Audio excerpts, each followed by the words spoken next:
Dr. Eric Kelly III and a host of phenomenal speakers from all around the globe for this 7-day virtual event that you don't want to miss. The mission of the Black Business Expo is to raise scholarship money from kids all the way from high school all the way from college. The Black Business Olympics is one of the largest Black business showcases in the world. It is an opportunity for businesses and companies to showcase their businesses globally. We are going to be giving away laptops up to $5,000 away to students. Again, I'm Olivia Appleberry, the founder of 2 Cents Finance and one of the speakers for the expo. I am so excited to see you there. For more info, go to www.blackbusinessexpousa.com or call 919-308-9090 and hope to see you there. I am Black Business. From the moment I wake until the time I sleep. Yes, I am Black Business. I am Black Business. Tell me, are you Black Business? I am Black Business. Do you support Black businesses? Listen, I support Black business because I am Black Business. Black Business Expo, one of the largest business showcases in the history of Black business in the world. The world. Sign up today at www.blackbusinessexpousa.com or call 919-308-9090. I am Black Business. I am Black Business. From the moment I wake until the time I sleep, I am Black Business. I am Black Business. Are you Black Business? I am Black Business. Do you support Black businesses? I support Black business because I am Black Business. Black Business Expo, one of the largest business showcases in the history of Black America in North Carolina. Sign up today at www.blackbusinessexpousa.com or call 919-380-9090.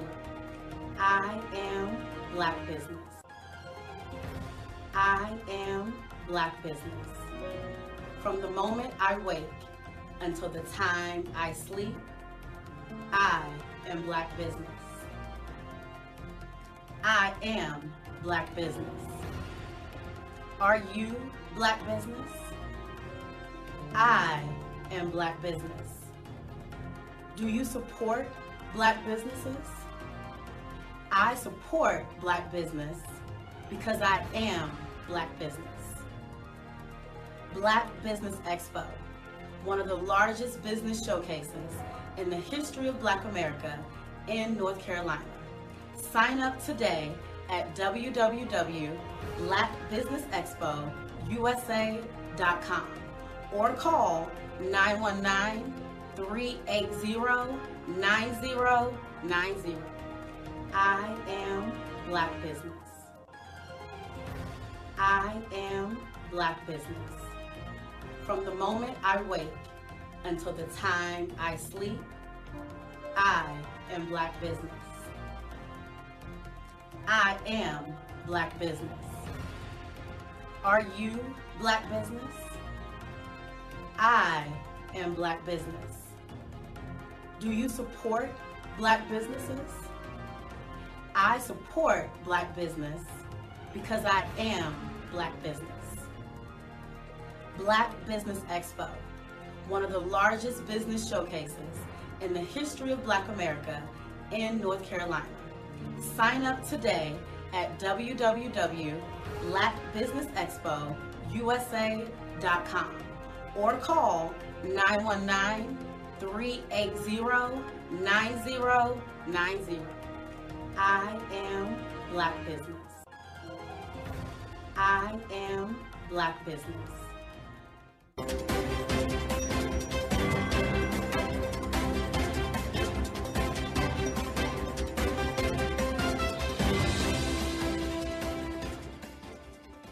Over the past few years, we've seen the growth of existing and new initiatives focused on financial inclusion, building global networks, and reducing the wealth gap in response to the idea there's not enough seats at the table. Whether their outcomes are to increase the representation of Black executives on corporate boards, ensure an inclusive global economy, or to create new U.S. African commercial pathways, the strategies are often carried out by separate programs. The question is, should they be? With the continent of Africa being home to more than half of the world's fastest growing economies, the youngest workforce, over 400 companies generating more than $1 billion annually, 700 generating more than $500 million annually that are poised for growth, and being the destination of nearly $5 billion in venture capital in 2021. Diversifying U.S. and Africa commercial engagement by building bridges between African businesses and their U.S. diaspora should begin being seen as mutually beneficial. From helping to reduce Africa's enormous capital gap to catalyzing two-way trade opportunities, the COVID-19 global pandemic hopefully has taught us that global challenges and opportunities are more interconnected than we thought. During the pandemic, African companies like Unicorn Flutterwave, insurance provider Reliance Health, ride-hailing app Yasir, and 54Gene, the continent's first bank of DNA on people of African descent, proved that when African companies have access to networks, capital, and information, they grow big, grow fast, and create solutions that are valuable to the world. This is why Be Direct was created. We are the first U.S.-based but African-centric board preparedness and board search company designed to connect U.S. Black talent and corporations to African businesses. Unique and fundamental to Be Direct's success is our process of helping board candidates adapt their experience and networks to an African context before they're connected to high-growth companies that are looking to locally and globally scale. From our focus groups with African business execs and government leaders, we don't ignore the sentiment that business is easy, but people are hard. Having a pool of board candidates with hard-to-access networks and extensive experience across the business life cycle, including successfully raising capital, is table stakes for an initiative like this. So yes, we have that.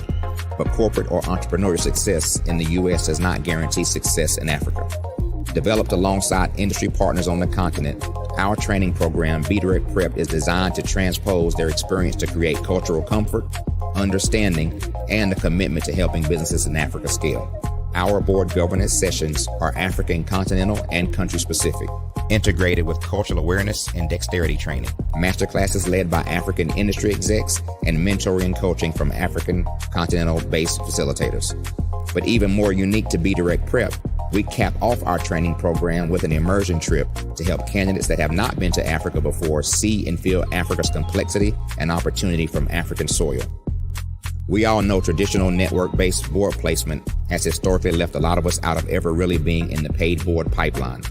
Our strategy supports the work of many great organizations that are successfully filling seats at U.S. board tables by creating more tables for those that are still left on the sideline. It's time to start seeing the role and value of U.S. Black talent and businesses on the continent of Africa differently. Old perceptions and habits limit economic inclusion. Let's transition Black talent and the African businesses they will support from the periphery of the global economy to its core. Living in a global lockdown, we all know now how fast local and global economies can change, and see the value of having businesses that hire, strengthen local value chains, and even grow globally. Status quo in any form holds back progress. We must democratize U.S.-Africa commercial engagement by socially and economically connecting cultures that have long been disconnected. It's time for Africa's U.S. diaspora to redefine their global value by helping African businesses scale continentally and globally.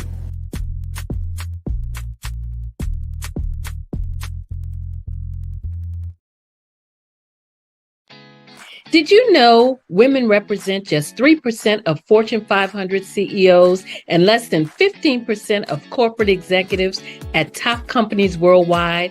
Have you wondered what the secrets are to getting into the top ranks, whether in the private or public sector? Do you want to figure out how to stop being held back in your career or passed over for promotion? Then you're in the right place. Hi, I'm Dr. Madeline Ann Lewis, President and CEO of the Executive Women's Success Institute. I have decades of experience in the military, the federal government, and corporate America, and my mission is to help women succeed and tap into their full potential. I want to reach 1 million plus women around the world to become the leaders they are meant to be.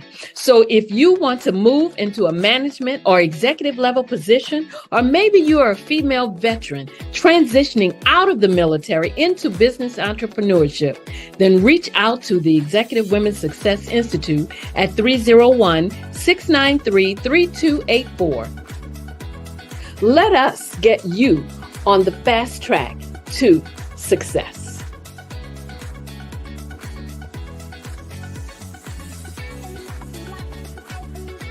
I'm Ramon Ray, founder of Smart Hustle Magazine and smallbiztechnology.com.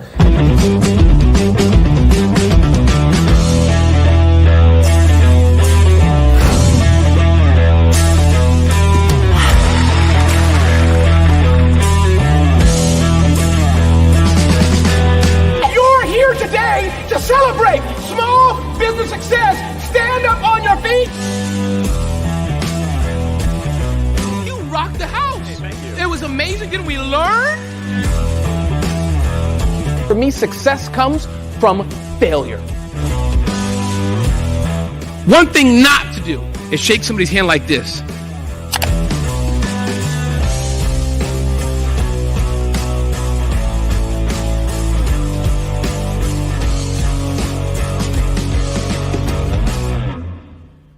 Phenomenal Tanya T. Wise, who is here from the great state of Maryland.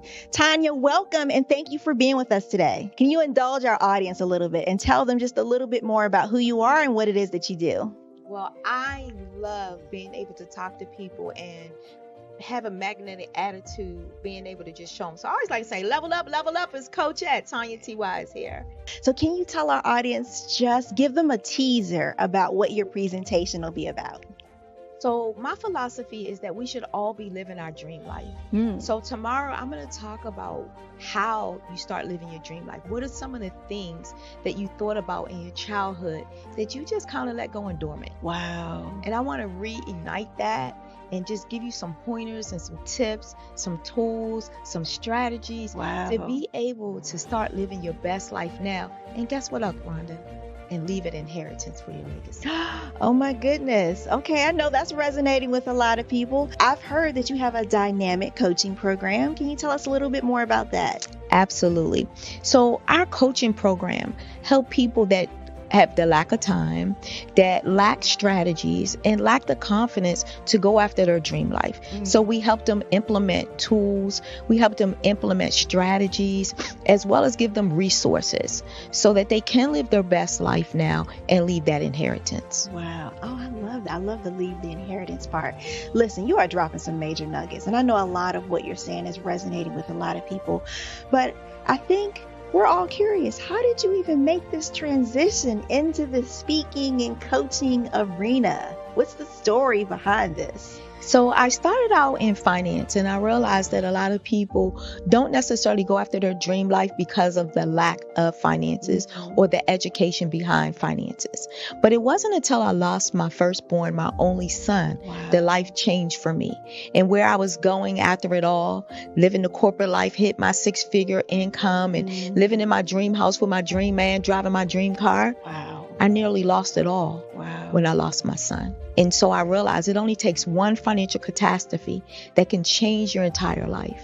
That's what made me start all new beginnings. Because no matter what's going on in life, there's a new beginning.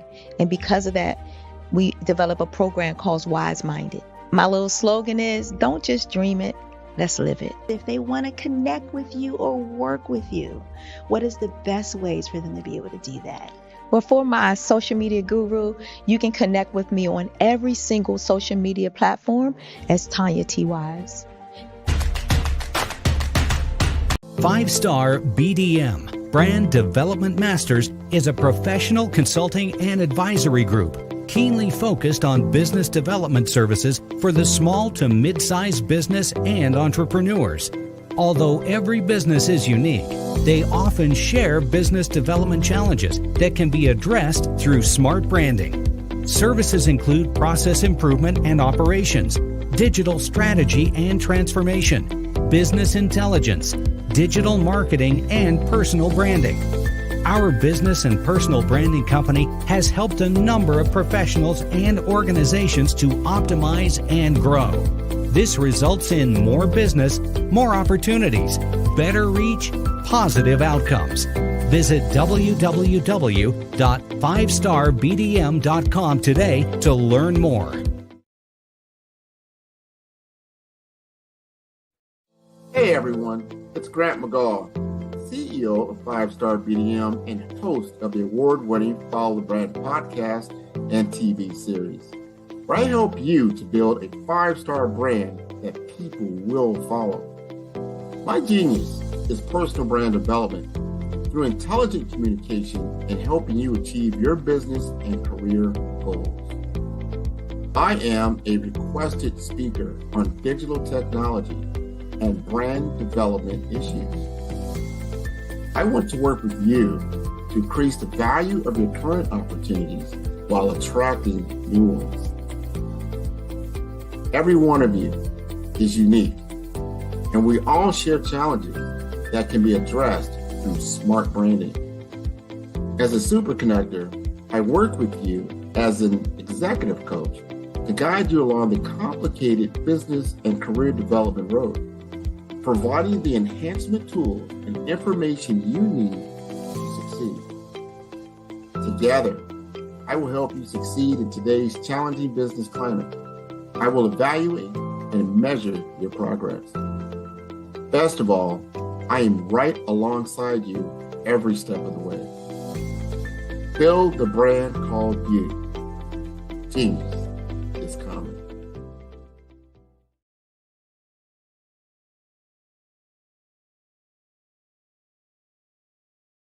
Art to me is a creative expression of something from nothing. You know, it explodes onto the canvas, or it explodes on in my work. One of the things that I try to do more than anything is I try to just give the lines and the movements and emotions and expressions into what I do. Art really means to me a chance to express how I feel deep down inside. Most of my art begins as a thought that I might have, you know, whether it's sports, whether it's history, whether it's a woman or a man. It pretty much starts as an idea of thought before I get into the actual image of what I'm going to draw. I do a lot of historical pieces. I was a history minor in college, and I love to do history pieces. And a lot of times I'm thinking about history, and then I try to make that history impact you as you look at it. That's one of the reasons I do pictures so large. People ask me, why do I do the pictures so big? And I tell them, I want the piece to impact them as they're looking at it. To kind of dominate them, dominate their space.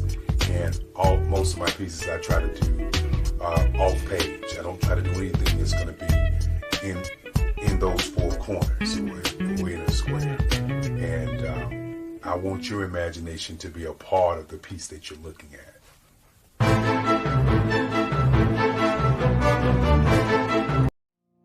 Did you know that approximately 333.34 million businesses exist today, according to a report from 2021? And you may be one of those businesses, or maybe you're not in the business market yet, but you're aspiring to be a business owner. Well, guess what? You're in the right place at the right time. Because let's face it, everything is about timing and opportunity. Hi, my name is Dr. Lotus Richey, and I'm the CEO and founder of the Lotus Richey Coaching and Consulting LLC, along with the Lotus Richey Ignite Show. 15 minutes of success with Dr. Lotus Richey, as well as books to boom your business and bring who you are. And today, I want to bring this amazing message to you about the Black Business Network and the Black Business Olympics. See, the Black Business Network and the Black Business Olympics is designed to help people just like you, that's right, that look like me, to take their business to the next level. Not just in your front yard or your backyard, but globally. The Black Business Network and Black Business Olympics is designed not to just help you survive, but to help you thrive. So join us today as we come together with businesses all around the world to support our students, our children, our young teens, our young entrepreneurs. What we do is we come together to help raise funds for students who are aspiring to be business entrepreneurs, who are aspiring and who are thriving in college. We endow them with a wonderful opportunity to gain scholarship of either a laptop or several thousands of dollars. And we invite you to help be a contributor to this amazing opportunity to help someone that looks just like you. So join us today at our website and let us connect with you and help you ignite and take flight in every area of your life on the Black Business Network and the Black Business Olympics. I'll see you on the other side.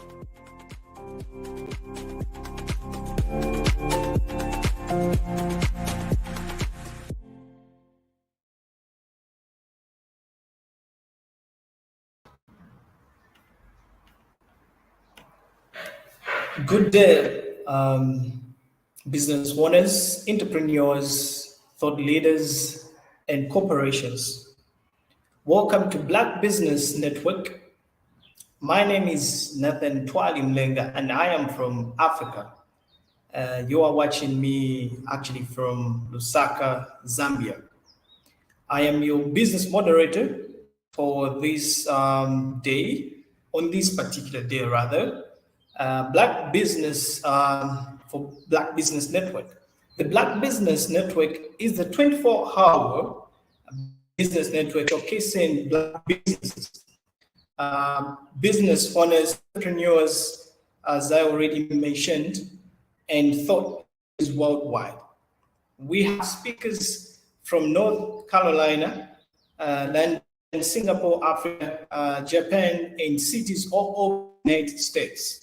The Black Business Network is a global community sharing business knowledge, empower, inspire, and educate businesses about business owners about business.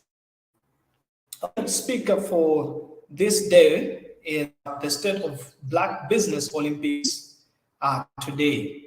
And I'll be the first speaker, and my name, as already stipulated, I'm just going to share a few things about my business and what I normally do and what I've been involved in. I've been coming on this particular platform from time to time. I've been talking about the Rise Up Summit, which will happen on 4th March this same year, 2024, on Monday. Basically, this movement started by just few individuals. I am part of them. And we just thought that it's just enough for people to be motivated, to be inspired. We need to come up with something that was going to help them. And this came as a thought because of what I've gone through as in youth, and came as a thought as a result of what people used to go through and reports that we used to receive individuals. I remember there was a time when I was in my 11th grade, should be 8th grade, not 7th grade. I had nobody to help me with the schools. And then I went to my grandfather, late grandfather. He had with me, and I only asked for money, which was less than $1. And then I told him, I want to start a business. Like, how can you start a business with less than $1? Then I was like, I've learned this in school, because by then I was doing bookkeeping and accounts. And then I used that money to buy, I bought some sweets, and I sold the sweets. Then I bought a cookie. I kept on buying until my shop expanded, and people were shocked because I used what I was learning in school and I applied it for me to gain what I wanted. And the same knowledge that me and my team wanted to share the rest of the world or the community. My friend, one of them is Medium from Malawi. I've got also from Namibia, and also Kamara, part of the movement. So this particular movement started as a result of what we used to see young people were going through. In others were having challenges when it comes to school. Others were having challenges when it comes to just for them to live up to the standards.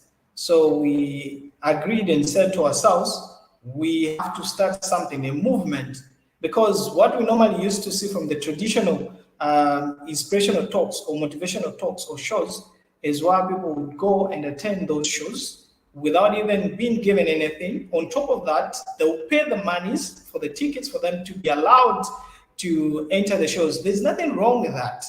But actually what we wanted to do was to do the exact opposite of what most people do. So if people come to us, we'll give them ideas. And if at all we have enough monies in our coffers, we'll help them to do, like for those who are having startup businesses, we'll help them to start their business as long as they present or they pitch their ideas to us. So for example, the one that we'll be having on Monday, the Rise Up Summit, the one is called Rise Up because we want people to rise above challenges, to rise above whatever it is that they're going through in life. So talking of challenges, just like I've already mentioned, in Africa, many people think of Africa as a place where, there's poverty, there's this. Actually, there are a lot of opportunities here. And if people were to come and invest back in Africa, that can be a greater opportunity because we already have technology here. I'm using technology. I'm able to communicate with the rest of the world because of technology. And someone thought about it that they needed to rise above challenges. They identified issues, and those same issues, they turned them into capital.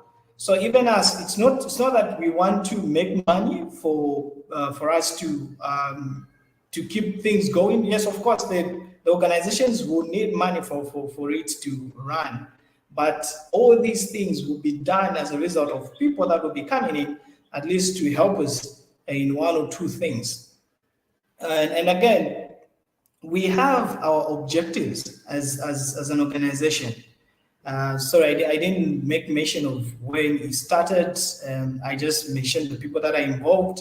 So I am the co-founder with my friend Medium, who's from Malawi. She'll be in Zambia. She'll be landing in Zambia this coming Saturday. Our objectives, because this particular organization started in 2019. And that's when we thought of the idea. We shared the idea with the rest of the people, and then they bought into the idea. And as I'm speaking right now, we have people that have come on board because they've seen the vision that we have. We have organizations such as Swala Pilu, which means that hold your heart, and them they're into mental health. So they sponsors, they had to sponsor us. They printed out the banner for us, and they also provided some refreshments for the people that will be coming, because for the venue, we were sponsored by the U.S. Embassy. And I'm glad to mention the U.S. Embassy, because they're the ones who provided the venue for us for free. So there was no need for people to pay for them to come and listen to the speakers that will be speaking.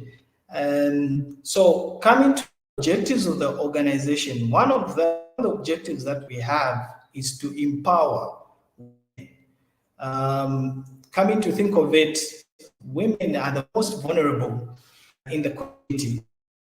You find that most ladies are vulnerable not only to their predecessors, not only to their relatives, but in the workplaces, ladies are found to be vulnerable. The patriarchal system has continued, but we haven't neglected the boy child as well. We also want to empower the boy child, because the world has forgotten the aspect of taking care of the boy child. Boys are not taught to say, you can cry, it's normal to cry. For boys, they are taught to say, as a man, you don't have to cry. Whatever goes through, whatever is going on in your life, you just have to move on. But that's not the real thing. When things are hard, people have to cry. That's normal. No wonder we find people committing suicide. No wonder this Swalapidu organization is coming in as a result of trying to curbing issues that has to do with suicide or suicide. So we are working hand in hand with them, at least to empower women and also to empower boys, to tell them that actually it's normal for a man or for a boy to cry, and also to talk to someone, because most men don't share their personal griefs. They would rather die without telling or informing anyone to say this is what they were going through.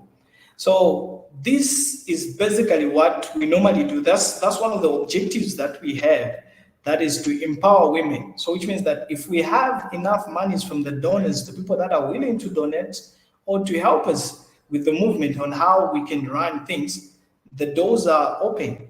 So we are there to support. It's not only in Zambia that we're doing this, also in Malawi, in Namibia, South Africa, Ghana, and we have a few individuals that have jumped on board. So in order for us to empower women, we need resources, and one of the resources is money. We need money. We also need human resource, where we can be sending people who are able to identify those individuals that are willing to bring change. We need, because there are a lot of women out there, they've got ideas, but they don't have capital. We understand that the world is faced with, is faced with a lot of challenges. Just some few years ago, we are faced with COVID-19, and now we're also having other challenges that may hinder people not from progressing.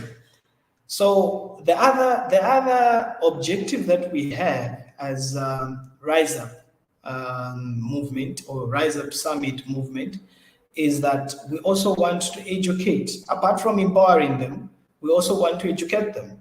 So we have a program where if we have enough money, we'll get some of the monies. We sponsor those who are in tertiary education. We also sponsor those who are in secondary and elementary. We also try to sponsor those who would like to study abroad, but at the moment we are just dealing with the locals. So when the monies are enough, our objective is to make sure that we sponsor not only the less privileged, but there are those who are in school. It's just that maybe their parents are just having some difficulties. We also try to jump in. So apart from empowering women, we are also there to provide education. We work hand in hand with the orphanages. so that we try and see what can work best for the both of us or for both our stakeholders. We also try by all means to provide rehabilitation centers for the street kids, because we understand that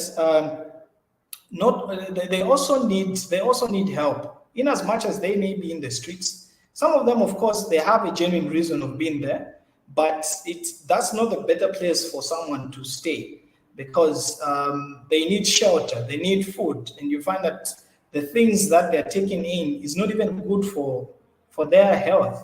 So we are trying by all means at least to help the street kids. We are trying by all means at least to help the less privileged. We're also trying by all means to provide a shelter for these young ones or young chaps, for them to have a better life. Because one of the goals, just like I stated in my introduction, that is to bring change and to make sure that people rise above their challenges. Otherwise, it's not good for me to have everything and I forget about my brother who's in the streets. Otherwise, if I've got something, I need to share with them, because I am what I am because of what somebody did to me. Somebody helped and extended their hands for me to be here. So I also have to do the same thing. I have to extend where I can, and I have to make sure that my neighbor is being taken care of, because my neighbor is anyone who's directly and indirectly affected by my actions. So we have to make sure that we are our brother's keeper, and that's what has been one of our objectives. And the other thing is also to provide a platform for the speakers. Like we do provide, we do have Speakers Association. One of the organization is Fly High Speakers Association, where we engage speakers. We provide them with a platform where they'll come and speak.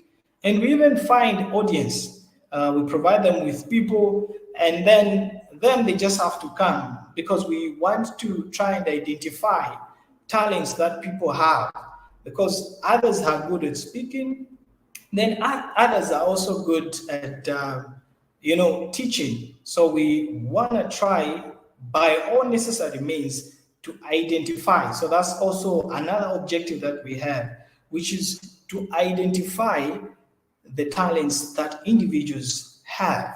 So we are working tirelessly just to make sure that we do our level best to do that which is required for people to get there.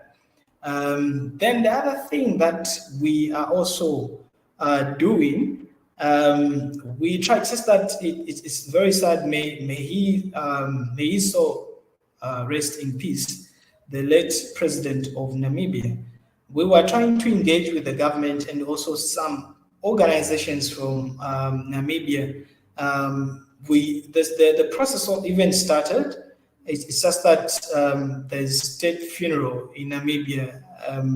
It just died a month ago. So which is very sad, but otherwise we tried by all means to engage governments, to work with them, apart from providing platforms for the speakers to come and speak on our platforms, on our shows. So talking of the speakers, on Monday we will have some speakers. Some of them are doctors, some of them are lawyers, some of them are farmers. We have one particular speaker who's done doctorate. She's even the dean of law school of one of the schools in Zambia, and these are it's a tier 1 school. It's recognized and it's at par with the University of Zambia. Her name is Dr. Chinambu Kafwilu, and she's one of the respected individuals that I've ever seen, and she's mentored me in many ways, legally, emotionally, everything. Like, she's mentored me, and this will be one of the speakers that will come and speak at this important event. The other speaker that we will have is no other than Ambassador Michelle Manda. She is the former ambassador to Malaysia, Zambia to Malaysia. She worked there during the times of should be Sata or Mwanawasa, and her works were recognized by the state. Actually, she's a very hardworking woman. She holds a master's in law. She also holds degree in law, and she also has got other businesses. She's worked with international organizations. She's also worked, she's the human rights activist. The other speakers that we also have Miss Mtinta Mono. She's the farmer, and a teacher and a consultant. She's also done great things for this country, Zambia, and also she's done a lot for Africa. We also have Faith in Ngwira Mbewe. She's also a member of Toastmasters, and she's also a great speaker. So these people that I've talked about will come and share their experiences on the platform that we've provided for them. Otherwise, this is not a movement that will just end and die its natural death. No, it will keep on going and until I don't know, because we have tried by all means and we thought about it to say we need to have objectives that will be in line with what people want. So talking of the event, just like I've already talked about it, we are going to provide, in fact, the people that are going to attend, those who have registered for them to attend, are not going to pay anything for the tickets. So which means that they are just attending for free. The speakers are just coming to speak voluntarily, meaning we're not even paying them anything. So we are trying to raise monies to fulfill our objectives. All we are calling upon is for people who are willing to come and buy into the same idea. If at all they can come and share what we have, if at all they can come and add a few things apart from the objectives that we have. Otherwise, we have a lot of objectives, a good number of them, but I thought of sharing these few objectives. Apart from Rise Up Summit, apart from what I've talked about, we also planned that we'll start engaging individuals, like talking to them, maybe giving them loans, whereby if the business is quite big and the person is doing fine, we can at least give them capital, and then they'll start paying back a little bit, because we are not profit making. We are there to empower and help individuals. The monies that will be coming back to our coffers, we'll try and help the less privileged. We'll try and pay school fees for that particular student who's looking for monies. Otherwise, in our organization, we do not discriminate. We do not segregate. We look at everyone to be equal. And I may be the founder or the co-founder of Rise Up Summit movement, but I do not look at myself to, I do not look at myself to be one of the founders. So we basically trying to provide platform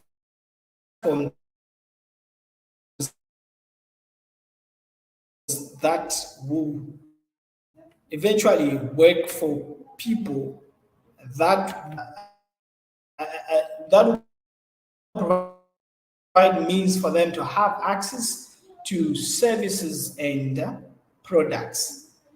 And the other thing that I think one important aspect that I almost forgot with the government of the day, in that we want to start providing workshops for the people, for the men in uniform, working hand in hand with the Swalapilo organization, where we can go and try and talk about mental health. When I lost a friend of mine, it pained me because she was my closest friend, and she committed suicide, and nobody knew what happened to her, because mental health is a very serious issue, and many people don't even talk about it. No wonder we even trying to to also help the boy child, not to neglect the boy child, because most people have neglected the boy child. They are just talking about the girl child. Even the boy child also needs our help. They also need to be, to be treated as human beings. You find that most most of boys are neglected, and they're not being looked at because most people feel like they are men and they can deal with their own issues. I feel like it's cardinal for us to look into these aspects, to provide platforms. So all we do as Rise Up Summit is to provide platforms for people to come and speak, just like Black Business Expo, where people would come and showcase what they normally do. And I'm glad that I am the moderator. I'm part of Black Business Expo. I'm doing my level best to moderate and to make sure that whatever it is that I'm putting in, or the efforts that I'm putting in, are also showcasing or showing to the rest of the world that actually this is what these people are doing, and they mean business. So working with the government and trying to provide platforms or trying to have workshops, all we are trying to do is to provide safe place for individuals, to provide safe place for boys, to provide safe place for girls, to provide safe place for women and ladies, and also men and women, women in uniform. Because there has been so many cases of suicide where people have committed suicide for no particular reason. So our movement is actually big.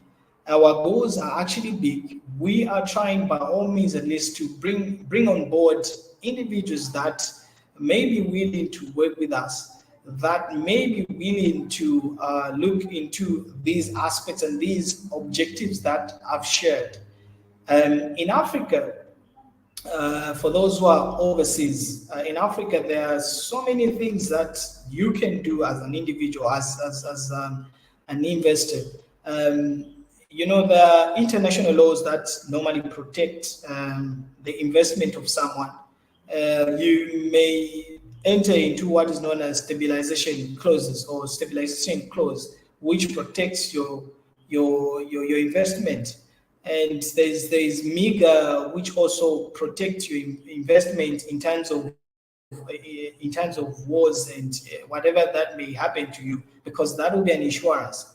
So all I'm trying to say is that when people come here to share ideas and businesses, let's try by all means also to support them, because we've got means. Means are there, yes, we may support them, but we should try by all means also to extend our hands to invest back in Africa.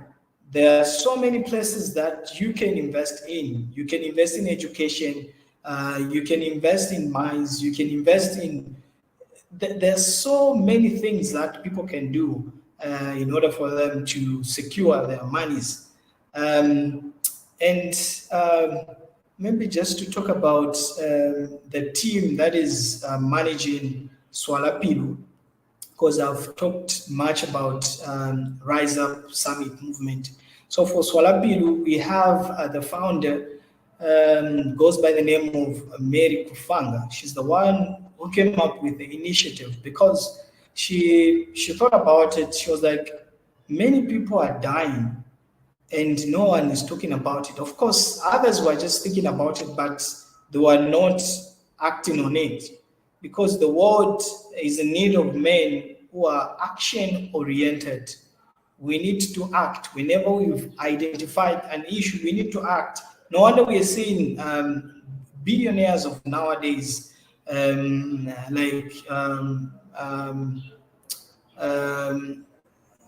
Mark Zuckerberg, and also the other big guys who have made it in life.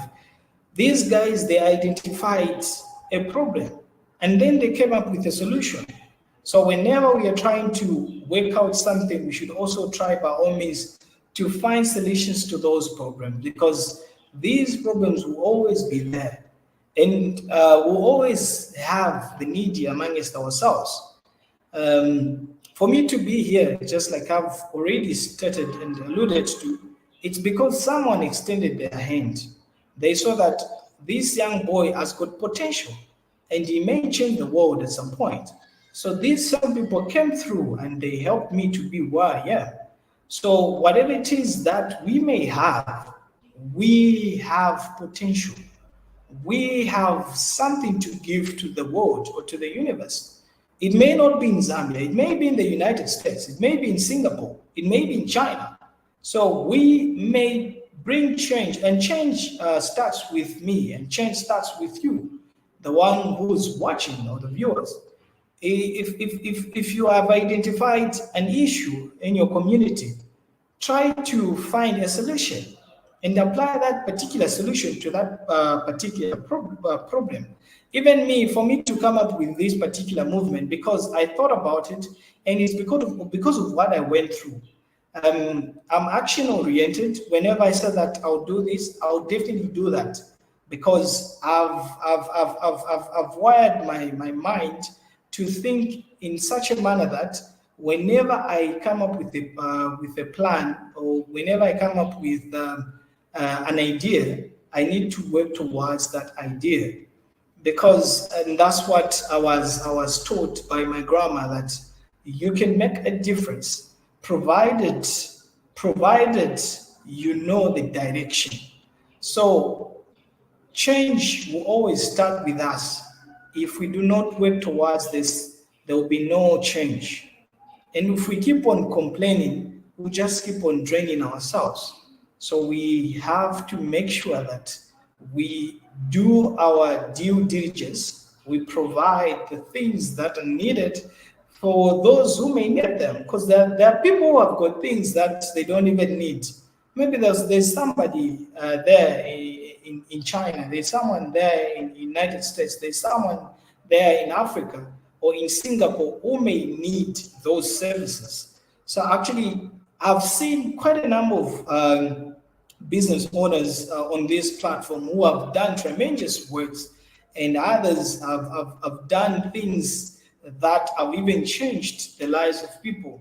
Talking of Dr. Eric, is provided the platform for people, even those who are in Africa, to come and speak on such a platform. He thought of it to say, actually, there's need for me to provide a platform for people to come and speak, for them to network, for them to sell out their services, and which is very good.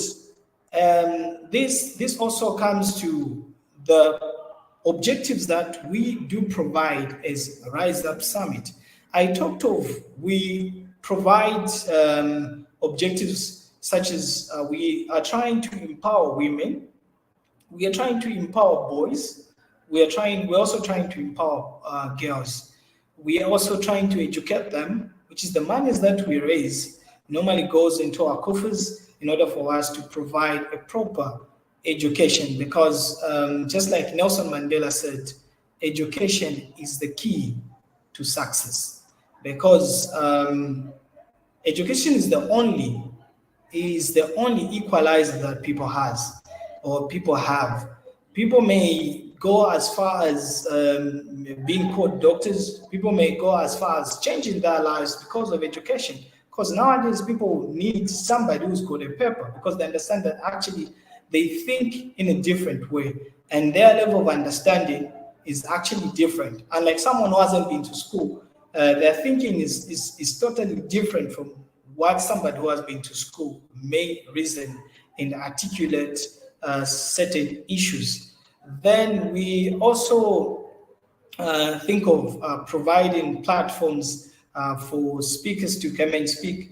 We also have one of the objectives is also to rehabilitate or to provide rehabilitation centers for street kids because we think that they too need our services. So the other thing that we are working towards as an organization is also to provide workshops where we can go and train and where we can go and talk about mental health or mental issues, because many people don't just share, especially men. Men go through these things, but they don't want to share with anyone because they are scared that the moment they tell someone that they were beaten by their wives, someone will start laughing at them. It's normal to share with someone because we all need help. All of us need help. Nobody's self-made. We all need help. Women need help. And just like I stated that we want to empower women because women seems to be the most vulnerable. It's not by nature, it may be by nature, but we're also trying to see or to look into it that we provide platforms and means for them to at least to be independent. I'm glad and happy that many women that I've watched on this platform are independent and they're able to do marvelous works. With the few minutes that I've remained with, would like to share the contacts that you can use to reach out to me. The email that I normally use, there's the email for the organization, and there's the personal email that I normally use. So my personal email is nathan.twain1@gmail.com. Then there's the email for the organization, which is Rise Up Summit 2@gmail.com.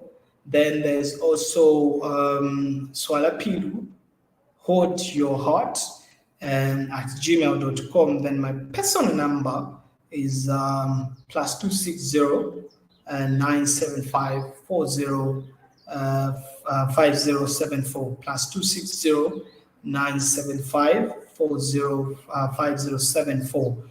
Those are the numbers. So basically, what I've been talking about is that we can rise above challenges. So the kind of business that we're engaged in, because we're providing services to people, is that we want to provide platforms for speakers to come and speak. We want to provide shelter for the street kids. We are also trying to provide education for the less privileged.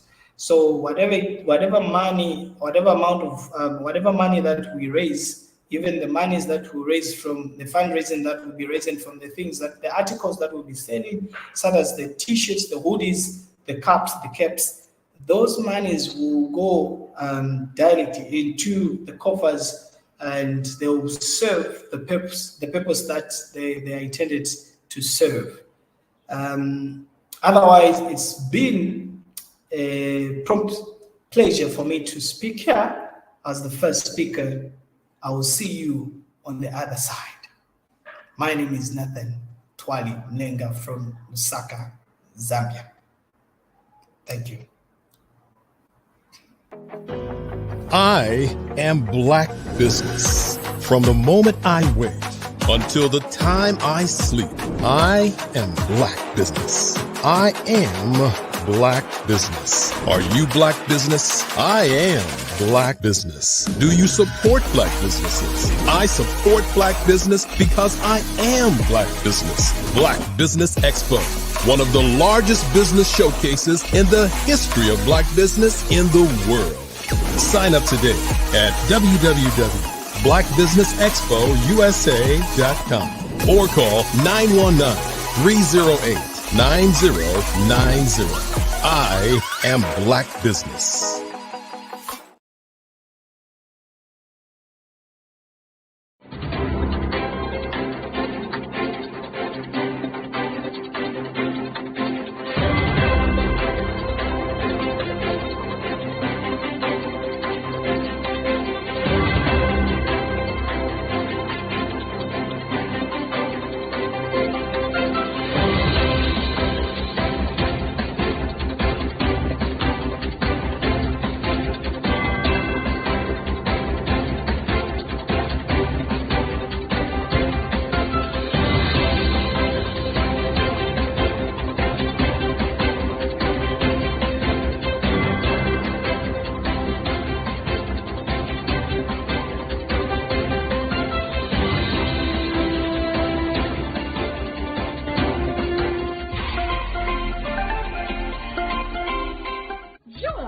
Dr. Eric Kelly III, and a host of phenomenal speakers from all around the globe for this 7-day virtual event that you don't want to miss. The mission of the Black Business Expo is to raise scholarship money from kids all the way from high school, all the way from college. The Black Business Olympics is one of the largest Black business showcases in the world. It is an opportunity for businesses and companies to showcase their businesses globally. We are going to be giving away laptops up to $5,000 away to students. Again, I'm Olivia Appleberry, the founder of 2 Cents Finance and one of the speakers for the expo. I am so excited to see you there. For more info, go to www.blackbusinessexpousa.com or call 919-308-9090 and hope to see you there. I am Black Business. From the moment I wake until the time I sleep. Yes, I am Black Business. I am Black Business. Tell me, are you Black Business? I am Black Business. Do you support Black businesses? Listen, I support Black business because I am Black Business. Black Business Expo, one of the largest business showcases in the history of Black business in the world. The world! Sign up today at www.blackbusinessexpousa.com or call 919-308-9090. I am Black Business. I am Black Business. From the moment I wake until the time I sleep, I am Black Business. I am Black Business. Are you Black Business? I am Black Business. Do you support Black businesses? I support Black business because I am Black Business. Black Business Expo, one of the largest business showcases in the history of Black America in North Carolina. Join Dr. Eric Kelly III and a host of phenomenal speakers from all around the globe for this 7-day virtual event that you don't want to miss. The mission of the Black Business Expo is to raise scholarship money from kids all the way from high school, all the way from college. The Black Business Olympics is one of the largest Black business showcases in the world. It is an opportunity for businesses and companies to showcase their businesses globally. We are going to be giving away laptops up to $5,000 away to students. Again, I'm Olivia Appleberry, the founder of 2 Cents Finance and one of the speakers for the expo. I am so excited to see you there. For more info, go to www.blackbusinessexpousa.com or call 919-308-9090 and hope to see you there. I am Black Business. From the moment I wake until the time I sleep. Yes, I am Black Business. I am Black Business. Tell me, are you Black Business? I am Black Business. Do you support Black businesses? Listen, I support Black business because I am Black Business. Black Business Expo, one of the largest business showcases in the history of Black business in the world.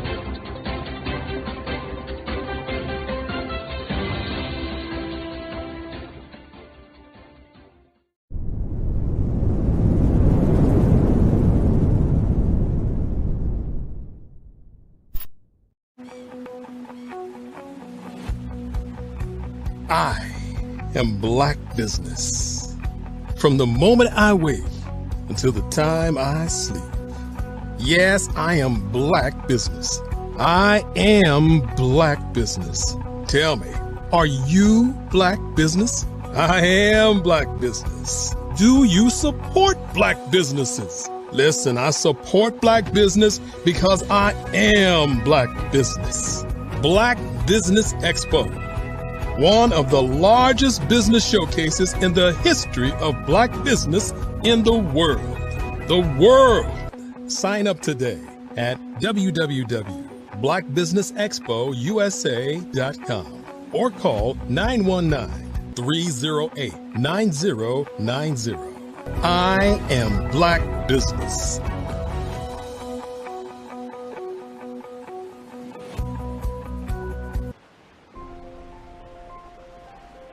What if you could build your own city? A place where every child can find nurturing people to help them achieve their full potential. A place where every adult can access job training support, where health education is abundant, where social justice ruled the land. A place without limitations. Welcome. You have arrived at STEM City USA. It is what every city should be. A safe and trusted community where you find people and resources to help you become everything you are and beyond. STEM City is unlike anything you have ever experienced. It is a digital twin of the world around you, only better. STEM City is about energy and soul renewal. It is more than a digital world. You can almost feel the power of live cultural events, music, and theater. STEM City promises a better future for children, with caring mentors and hands-on activities, with dedicated tutors to support our youth. STEM City is your passport to a healthy lifestyle, with weekly events addressing our community's many issues. STEM City is your financial well-being, with helpful information on wealth management, career advancement, job training, and so much more. STEM City is the community you deserve. It is the city where your dreams can come true. STEM City USA, a place in the sky that is accessible to all who reach for the stars.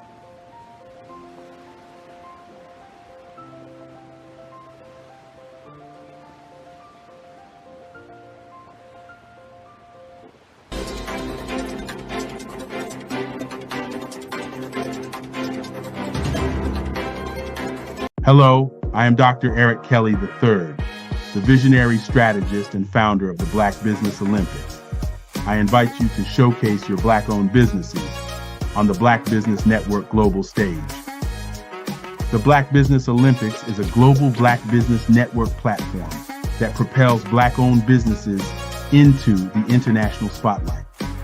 By showcasing your business on the Black Business Olympics platform, you can reach a worldwide audience of potential customers, partners, and investors. You can also establish yourself as a thought leader, an expert in your field, attract lucrative partnerships, and more speaking engagements. In addition, the Black Business Olympics platform provides a valuable opportunity to connect and collaborate with like-minded entrepreneurs and business professionals from around the world. This can lead to new business opportunities, ideas, and relationships. Finally, by sharing your story and expertise on the Black Business Olympics platform, you can inspire and empower others. This is a powerful way to make a positive impact on the world and leave a lasting legacy. If you are a Black-owned business owner, I encourage you to seize the opportunity to showcase your business on the Black Business Olympics platform. It is a once-in-a-lifetime opportunity to make an indelible mark on the world. Be one of the 1,000 visionary entrepreneurs who are changing students' lives, shaping industries, and leaving an unforgettable legacy for their families. Unleash your voice on our global stage and watch your business thrive. Black Business Olympics is one of the largest Black business showcases in the history of Black business in the world. Yes, the entire world. Just give me a call today at 919-308-9090.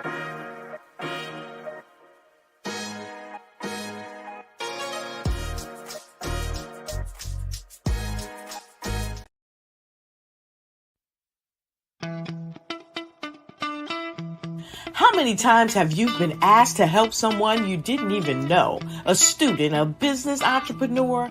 Or did you ever even ask, where did they end up? That business, that friend, that entrepreneur. Well, just maybe they ended up in a gang, bankrupt, homeless, or worse, dead. Maybe they turned to crime, drugs, and alcohol. Did you ever wonder? Did you destroy their dream, or was your life always so easy? At the Black Business Olympics, we started a movement to help students complete. Give them hope and foster success. Help them to leave their dreams of providing laptops, computers, and up to $5,000 in scholarship funds. Today, we ask you to help a student, a business owner, or an entrepreneur to realize their dream by sponsoring them, supporting them, and buying from them. Consider this.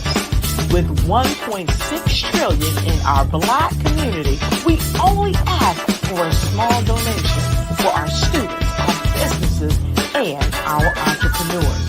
And you can change a life today. So I ask you, what are you going to do? Sit on the sideline and watch our students in high school be leaders, miss out on their dream from lack of resources? Or are you going to donate to the movement and change their future and yours as well? Give us a call today at 919-308-9090. Change their life by investing with action to the Black Business Olympic Fund. The Black Business Olympics, one of the largest business showcases of Black business in the history of the world.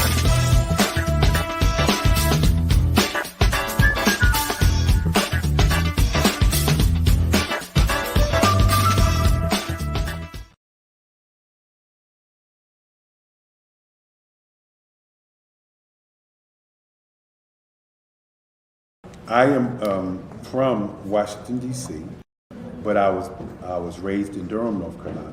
I came to Durham when I was about 5 or 6, and then I traveled back and forth to D.C. because it's where my people are from. One of the unique things about my family is my mother, she's also an artist. She does quilting, and she does a lot of artistic things. And then my son, he draws with both hands, his right hand and his left hand like I do. So that's kind of a family trait. And then my other son, he's a videographer, and my daughter, she works, she's a regional vice president for Sunglass Lab. When you start out drawing and sketching, you want to continue to explore, you know, each avenue. I do pastels, I do pen and ink, I do painting, I do acrylics. I haven't done oils yet. But I try to do all facets of art. What I say to a lot of times to people is, you know, you can't put yourself in a box when you're an artist. You have to explore. And over the course of my life, I've tried to explore different mediums. I also do sculpture as well. I choose my subjects by the intensity that they have in their faces, or the intensity that somebody is moving, because I do more than portrait drawings. I also do I do abstract, and then I do figurative drawing also. Well, what happened in this particular show is that I started out trying to come up with something that would be a little bit different than what everybody else is doing. So I was working on a Barack Obama show, and they wanted me to do some paintings of Barack. And so what I did was, because of the deadlines, I kind of did it kind of fast. And then I realized when I was doing it fast, I enjoyed it. And so then I started doing other pieces the same way, and I started to enjoy those pieces also. And so I came up with this particular style. And it's a style of lines and colors. And what's interesting is that when I was in college, I did a show called Lines, Colors, and I talked about the boldness of the blacks, the hotness of the whites, and this is how this has come about. later on in my life. And the colors comes from a lot of the entertainers that I work with, where they wear different colors. They don't wear, your plain reds or your whites. They wear different colors, and so that's also another piece of what's giving me the colors. The subtitle of this show is Faces That Speak Life. That's real critical. Faces that speak life. Each one of these pieces is a life source and a life energy that's being put on display for people that are looking at it. I always say in terms of my art, it's not important that I draw them. It's important what you get out of what I draw. I don't try to just draw it because you like it. People wanted me to do prints. I didn't do prints. People asked me to do different people, but the people that I choose are people that make a difference in the lives of people in the world. So the human landscape idea was, again, as I say, the lines represent your emotions, it represents your ideas, and it represents your journey as a human being. And that's why you get the different pieces and the different looks. And as you notice, I try not to do one look that looks alike another look. And that's what's the most important part of this show.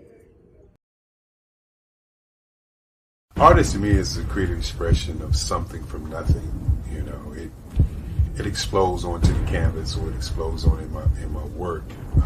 One of the things that I try to do more than anything is I try to just give the lines and the movements and emotions and expressions into what I do.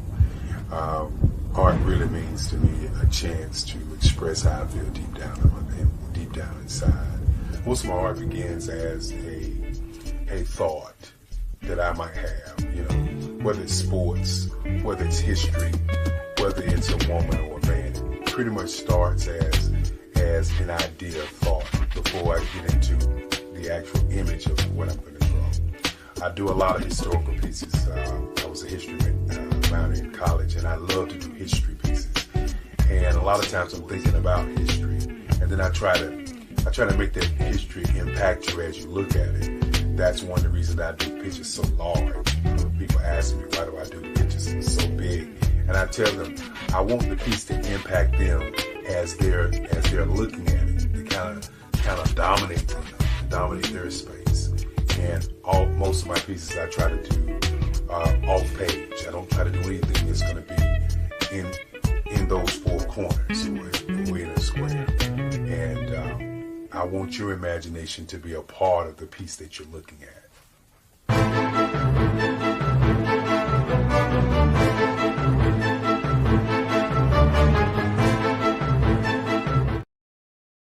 Art to me is a creative expression of something from nothing. It explodes onto the canvas, or it explodes on in my work. One of the things that I try to do more than anything is I try to just give the lines and the movements and emotions and expressions into what I do. Art really means to me a chance to express how I feel deep down inside.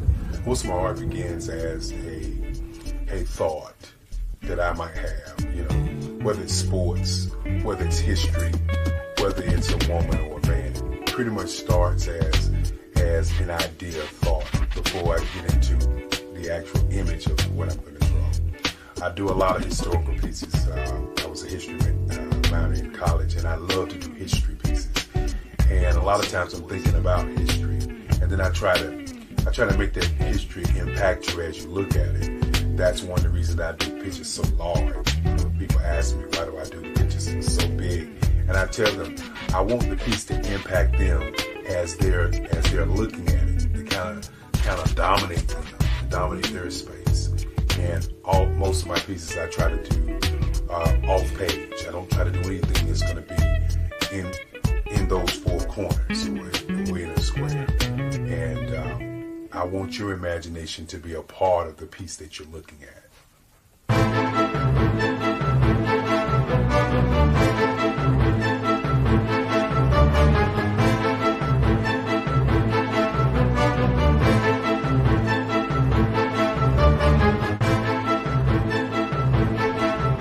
The way I feel when I'm drawing, when I'm creating something, is I feel free. I feel like there's an anticipation of something that's going to come. I try not to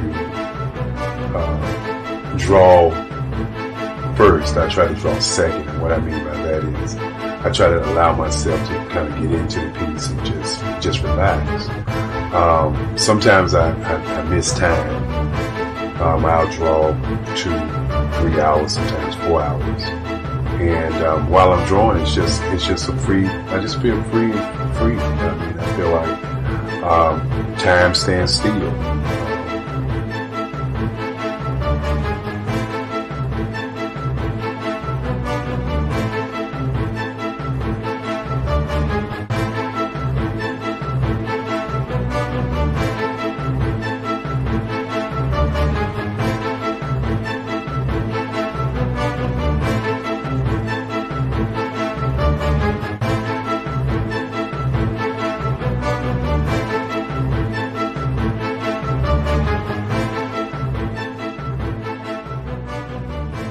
That's what it's all about in terms of the lines and the colors in my work, is to get an expression, to go deeper and past just what you see on the surface, but to go in and try to find an expression that everybody gets a different taste of what that expression is, whether it's anger or whether it's being happy or whether it's being, kind of calm or nonchalant. That expression that people take away from the piece is the most important part of what I do as an artist. Bold is the size of my pieces, where I try to do the piece larger than life, to kind of push forward toward you. That's what the boldness is all about. It's not so much about the lines, it's about the size.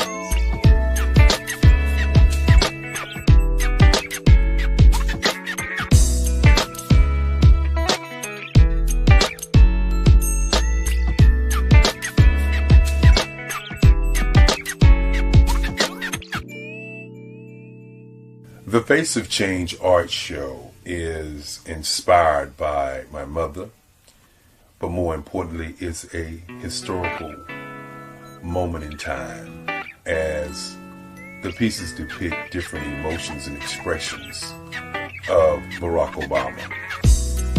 The 44th president is indicative of the 44 pieces of art that I have done in this particular collection.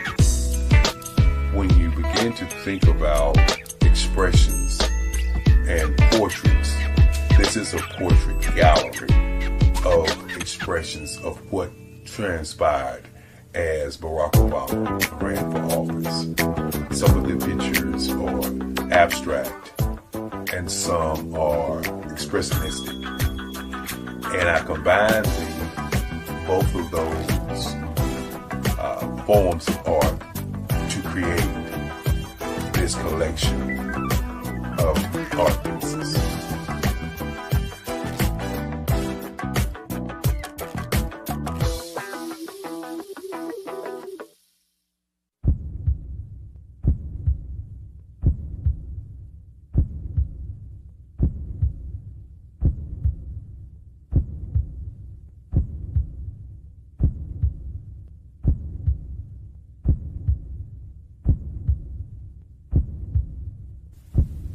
Overcomer, brilliant,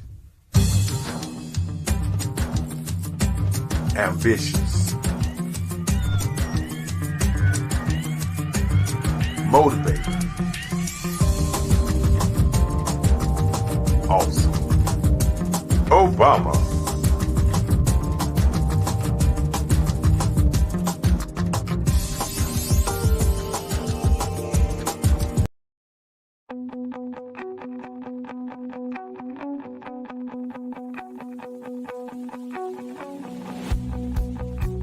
I am Black Business. From the moment I wake until the time I sleep. Yes, I am Black Business. I am Black Business. Tell me, are you Black Business? I am Black Business. Do you support Black businesses? Listen, I support Black business because I am Black business. Black Business Expo, one of the largest business showcases in the history of Black business in the world. The world! Sign up today at www.blackbusinessexpousa.com or call 919-308-9090. I am Black business.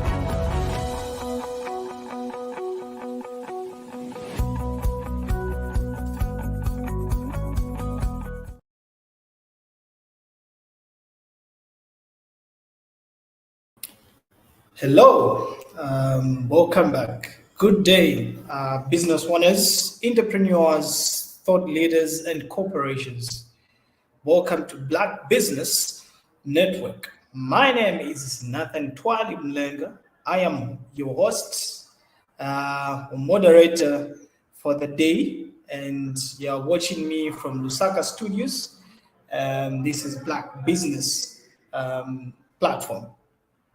I am your moderator for this particular day on Black Business Network. The Black Business Network is a 24-hour business network showcasing Black businesses, business owners, entrepreneurs, and thought leaders worldwide.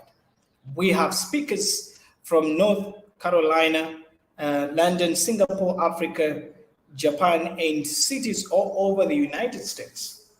The Black Business Network is a global community sharing its business knowledge to empower, inspire, and educate businesses about business. The keynote speaker for today, or our speaker for this particular hour, is no other than Dr. Eric. Dr. Eric is one of the prominent African-American artists of the last 3 decades. His oil on canvas work is a harmonious blend of abstract and expressionist portraits featuring pop culture icons. Furthermore, as the founder of the Black Business Olympics, Dr. Kerry has created a platform that uplifts and empowers, fostering a community where diversity, innovation, and excellency are celebrated. And this vision has paved the way for a brighter, more inclusive future for today's youth. Viewers, without further ado, I give you, and I'm honored to host the owner of Black Business Expo, Dr. Eric. Without further ado, I give you Dr. Eric. Good morning, good morning, good morning. How are you today? Morning, Dr. Eric. How are you?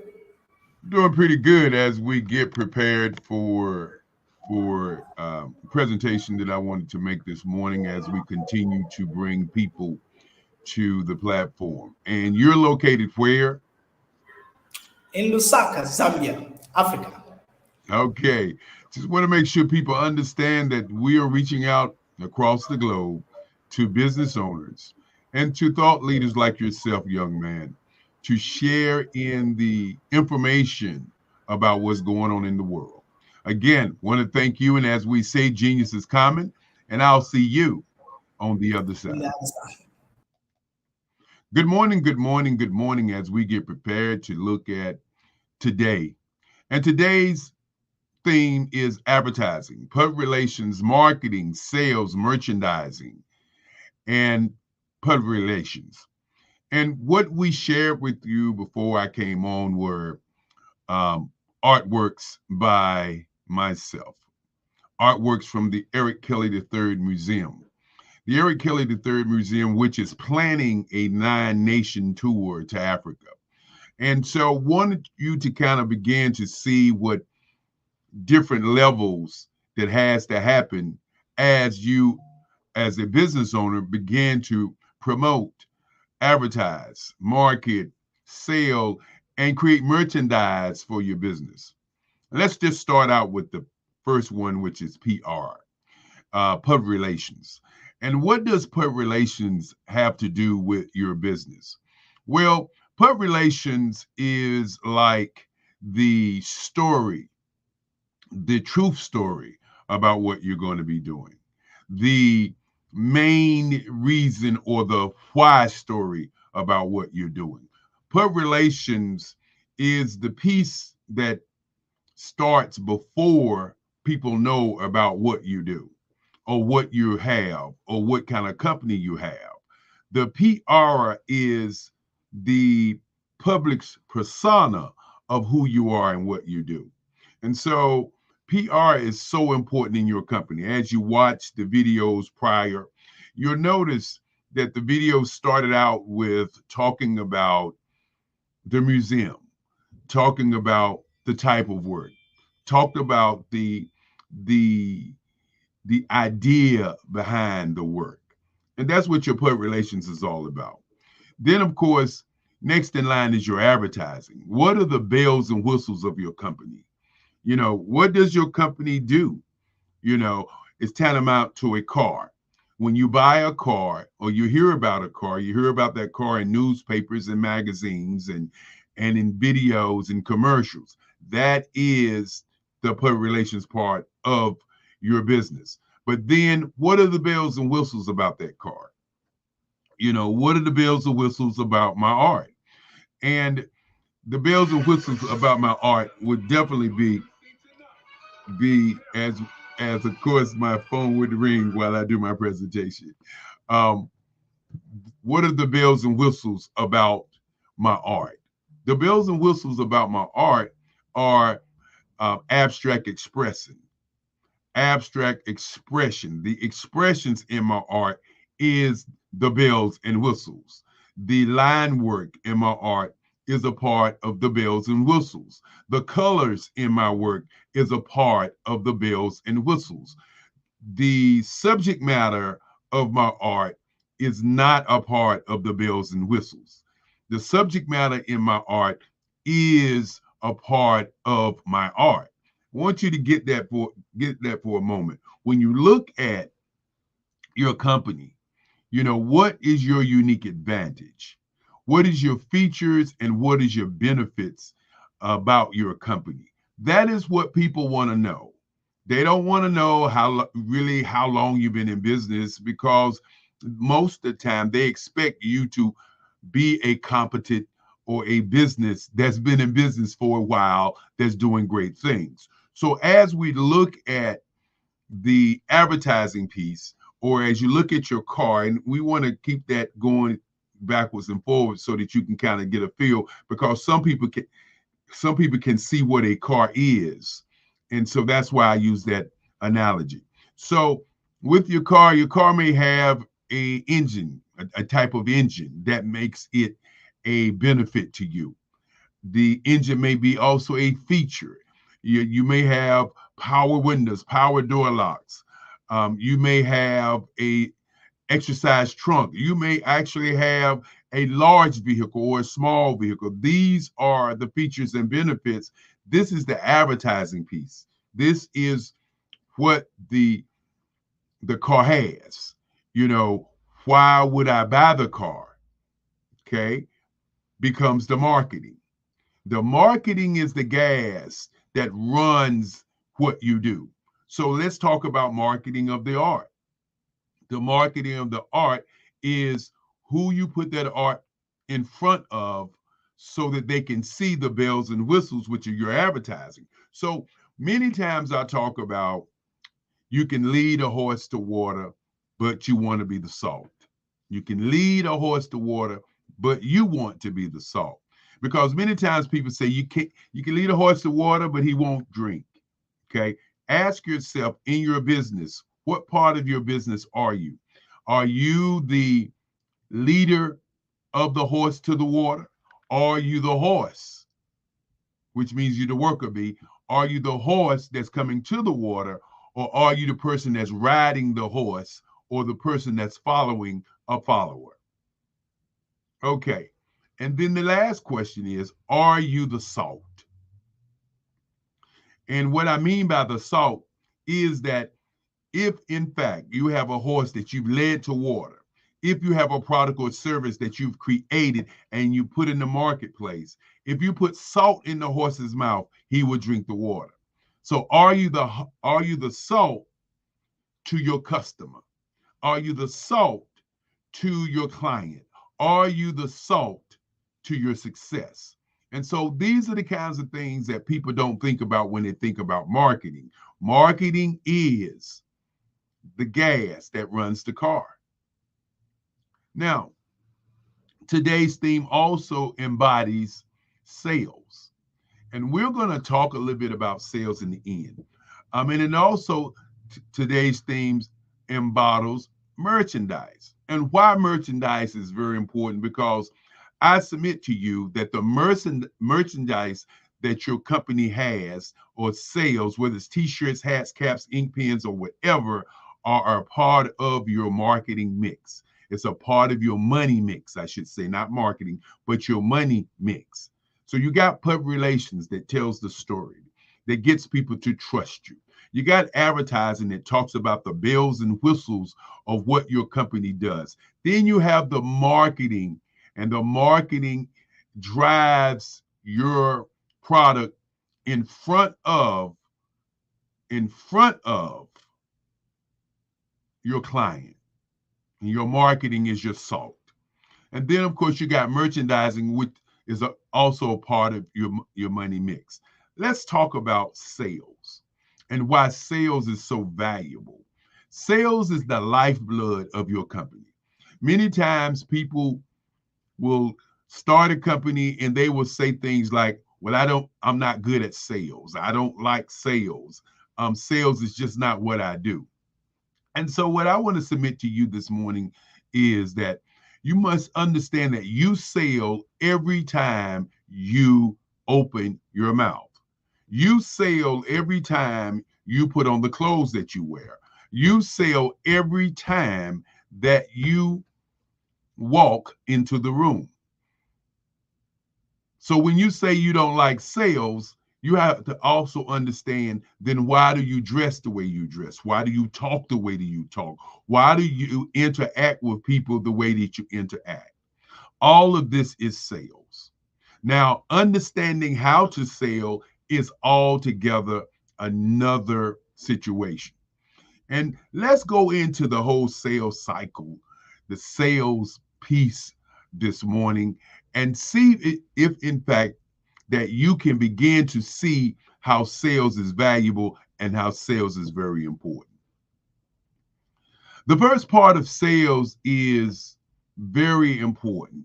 And that first part of sales is understanding who your client or customer is.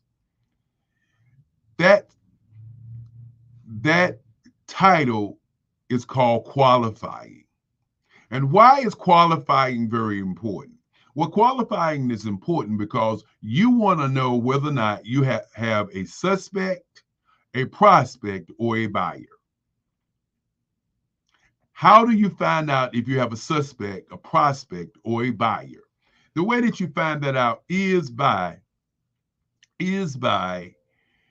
qualifying that client, by asking that client qualifying questions. If you're selling water products and you're talking to a person who does not need them, then you're explaining to them what you're selling. Qualifying your client is the very essence of sales. Before you even begin the sales cycle, qualifying that client is very important. And when you qualify that client, you must have 15 questions that you can ask about what your business does to that person so that you can find out whether or not you got a prospect, suspect, or a buyer.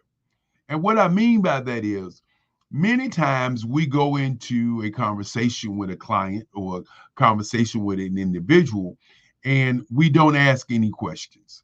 we don't qualify them. So we spend 2-3 hours working on proposing our product. You notice I chose my words kind of carefully there because sometimes people believe they're selling their product. No, you're proposing your product to someone. What I mean by that is you're discussing it, you're putting your vigor in, your energy in, you're talking about it with great zest, and the person that you're talking to is truly not interested. And you find yourself spending hours of your time doing that, and that is in lies the biggest challenge of your time. So the qualifying round is incredibly the most important part of the round of your sales because it opens the door, it tells you whether or not to go forward, and it also saves you time. Now, once you qualify, the next area that you must begin to do is to talk about who you are, what you have, and begin to give that person what I call references about what you are as a person. You sell that person on who you are. I want you to listen to what just happened. First, you qualified. Then, once you qualify the person and that person begins to be a buyer, then you want to, what we call, share with them information about who you are and what you have. In other words, you are creating a trust there. Now, once you create that, once you sell the person on who you are, now it's time to sell your product or service with features and benefits. Now, these features and benefits and these services have to be a part of what you got or learned during the qualifying round. That's why the qualifying round is very important. The qualifying round is 15 questions or 8 questions of what you need that buyer to understand about your services and what your buyer is saying in reference to what you're saying about the questions that you're asking. And so when you begin to sell your product, you want to put the features and benefits down. And those features and benefits align with what you and the client or customer have talked about during the qualifying round. Once the selling of your services or, sharing the information, now it's time to close. And this is where the customer becomes the most what we would call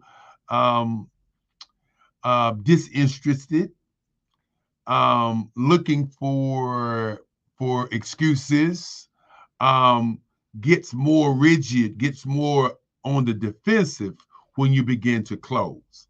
But when you do a great qualifying round, the close is already done.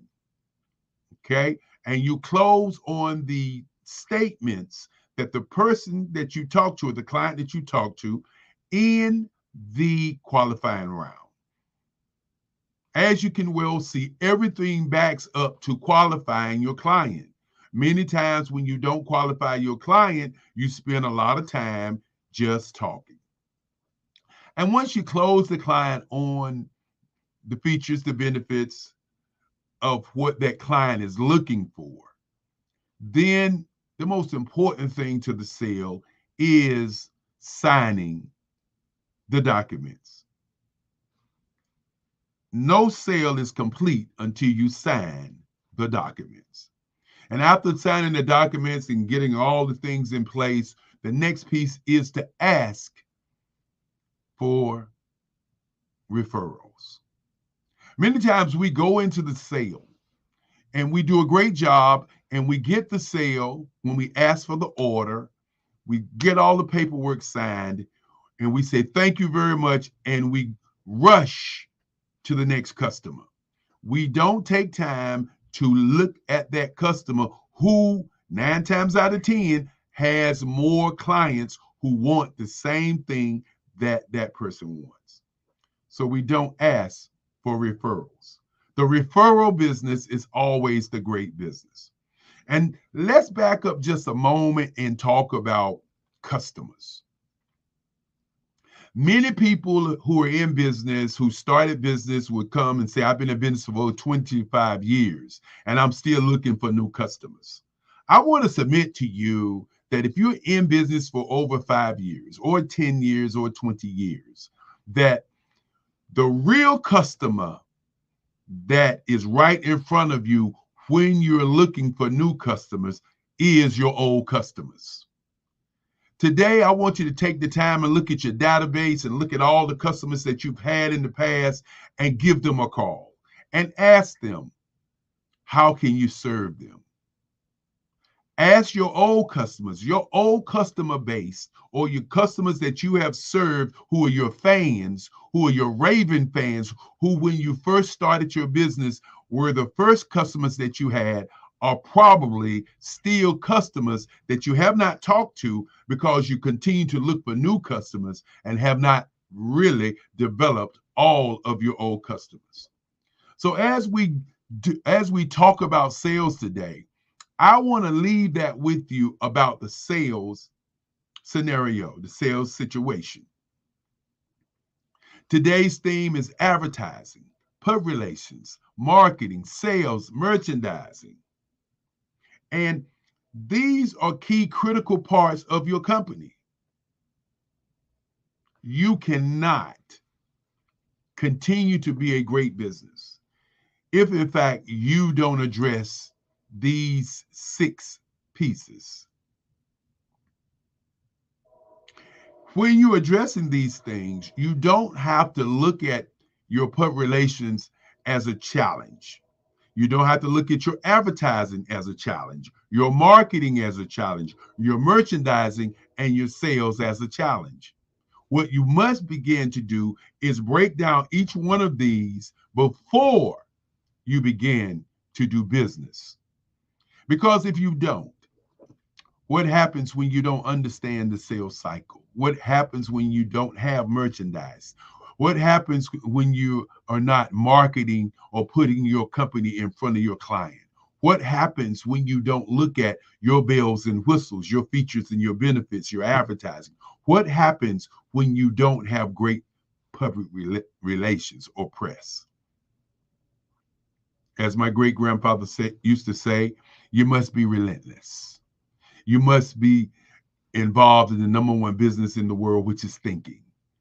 You must be involved in number 2, which is research. But you must be relentless. You cannot get to the next level unless you are relentless. So with those things being said this morning, I just wanted to bring that particular piece to the platform. The Black Business Olympics, one of the largest business showcases in the history of Black business in the world. Yes, the world. We want you to understand that the reason that we do this is to connect you with the world, to get you to understand that their world is bigger than your backyard, that because of the pandemic that many people begin to start new businesses and meet new people because the globe was opened up to a mindset, which was a mind shift, which is a part of the mind print that I talk about. And so I'll get an opportunity to talk about those different levels in our next conversation. But as we continue to say, genius is common. I hope you enjoyed the artwork that you saw earlier. I hope you saw how we set this whole conversation up for you so that you can see that on this day, which is the second day, which we talk about advertising, public relations, marketing, advertising, and sales, how all these things work together. So look at your business today. Do a deep dive, as they say. But more importantly, create your destiny. Utilize your genius, because genius is common. And I'll bring back the guy all the way from Africa, who's doing a great job, young man that I truly am proud of. I'm going to bring back Nathan Malinga. Hey, Nathan, how's it going? Hi, Dr. Eric. Wow, that's very great. I'm happy that you've shared some insights on marketing. And I think the fun fact that you don't know is that I've done marketing. I've done marketing and I've done digital marketing as well. And it's been a pleasure for you to share those insights with the rest of everybody that is watching. Otherwise, thank you so much. From me, I don't have any questions unless you do have a question to ask me. Well, I don't have any questions to ask you, young man. As we say, genius is common. I know you're going to talk about the scholarships, and of course, you're going to talk about the sponsors, and I will see you on the other side. Thank you.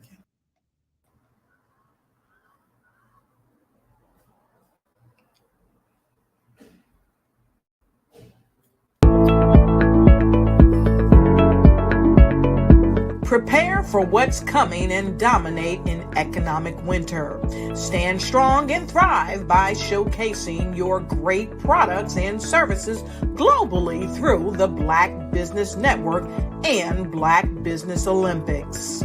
The Black Business Network has showcased over 2,000 companies with over $7 billion in sales each year. Over 10 million attendees have viewed the rebroadcast each month. Through the Black Business Olympics, unique styles of business training and mentoring are turning students into business owners and entrepreneurial warriors who will dominate in any economy. Gain the ultimate advantage of the Black Business Olympics, 7 days of unbelievable topics and speakers speaking around the globe. Donate your time and experience to provide expertise and scholarships to students worldwide and change the world. Now, more than ever, new insights, tools, strategies, and capabilities are needed. This is your chance for a major presentation to the world. Fill out the form and join the more than 2,000 speakers who have presented to over 200 countries. Join the Black Business Network streaming live into the metaverse, STEM City, Black Multiverse Enterprises, Hulu, Amazon, YouTube, iHeartRadio, Apple, Facebook, LinkedIn, Pod TV, IBM TV, Spotify, and Google Podcasts. Sign up today. Spaces are limited, and we will see you there.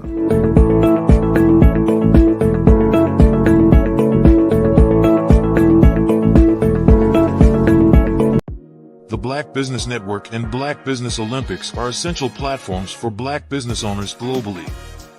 They provide the tools and support you need to succeed in today's competitive marketplace. Join us today as we collaborate together with businesses from around the world to support our children, students, and young future entrepreneurs, Black businesses, and corporations. We raise funds for students going to college and young entrepreneurs who are aspiring to be business owners, and we invite you to be a contributor today. Visit the website www.blackbusinessexpousa.com to connect with and learn more about how the Black Business Network and Black Business Olympics can help you not only share your amazing business story to businesses, but also serve future generations.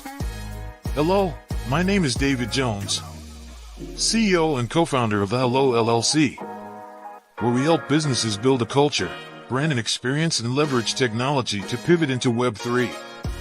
Join the Black Business Network streaming live into Roku, Metaverse, STEM City, Black Multiverse Enterprises, Hulu, YouTube, iHeartRadio, Apple, Facebook, LinkedIn, Spotify, Twitch, and Google Podcasts. Tune in, turn on, and let's thrive.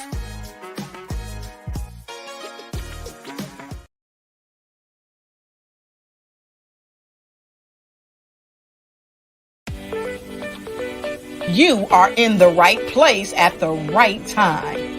The Black Business Network opens again for its Black Business Olympics, a 24/7 broadcast on business, strategies, global branding, social media marketing, finance, advertisement, and much, much more. Featuring the top, most powerful entrepreneurs and speakers and thought leaders from all around the world as they gather together for this phenomenal event. Join the Black Business Network streaming live into the metaverse, STEM City USA, Black Multiverse, Pod TV, Roku, Hulu, iHeartRadio, Apple TV, YouTube, TikTok, Instagram, Google Podcasts, Facebook, LinkedIn, IBM TV, Spotify, and Twitch. Tune in today and be a part of this amazing movement. The Black Business Olympics welcomes you.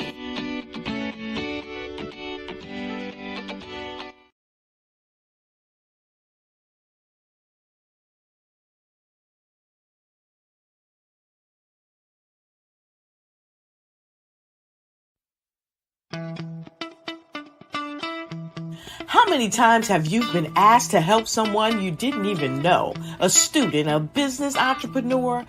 Or did you ever even ask, where did they end up? That business, that friend, that entrepreneur. Well, just maybe they ended up in a gang, bankrupt, homeless, or worse, dead. Maybe they turned to crime, drugs, and alcohol. Did you ever wonder? Did you destroy their dream, or was your life always so easy? At the Black Business Olympics, we started a movement to help students complete. Give them hope and foster success.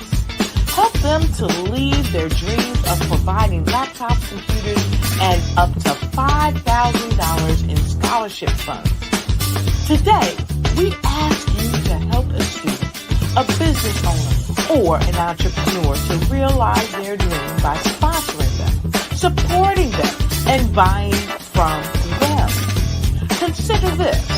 With $1.6 trillion in our Black community, we only ask for a small donation for our students, our businesses, and our entrepreneurs. And you can change a life today. So I ask you, what are you going to do? Sit on the sideline and watch our students in high school be leaders, miss out on their dreams from lack of resources? Or are you going to donate to the movement and change their future and yours as well?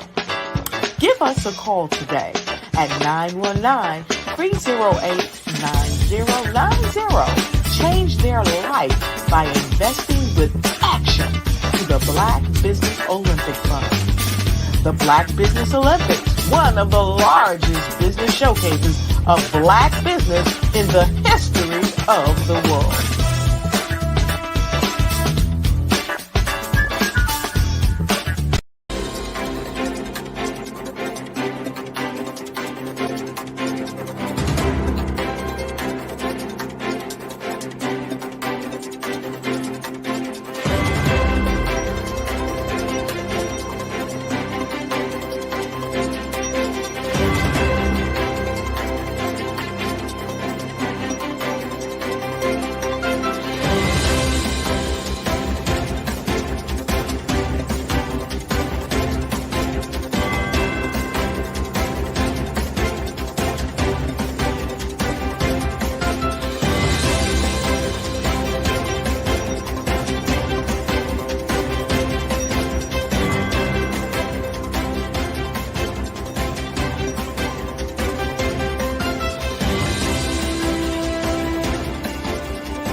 Dr. Eric Kelly III and a host of phenomenal speakers from all around the globe for this 7-day virtual event that you don't want to miss. The mission of the Black Business Expo is to raise scholarship money from kids all the way from high school, all the way from college. The Black Business Olympics is one of the largest Black business showcases in the world. It is an opportunity for businesses and companies to showcase their businesses globally. We are going to be giving away laptops up to $5,000 away to students. Again, I'm Olivia Appleberry, the founder of 2 Cents Finance and one of the speakers for the expo. I am so excited to see you there. For more info, go to www.blackbusinessexpousa.com or call 919-308-9090 and hope to see you there.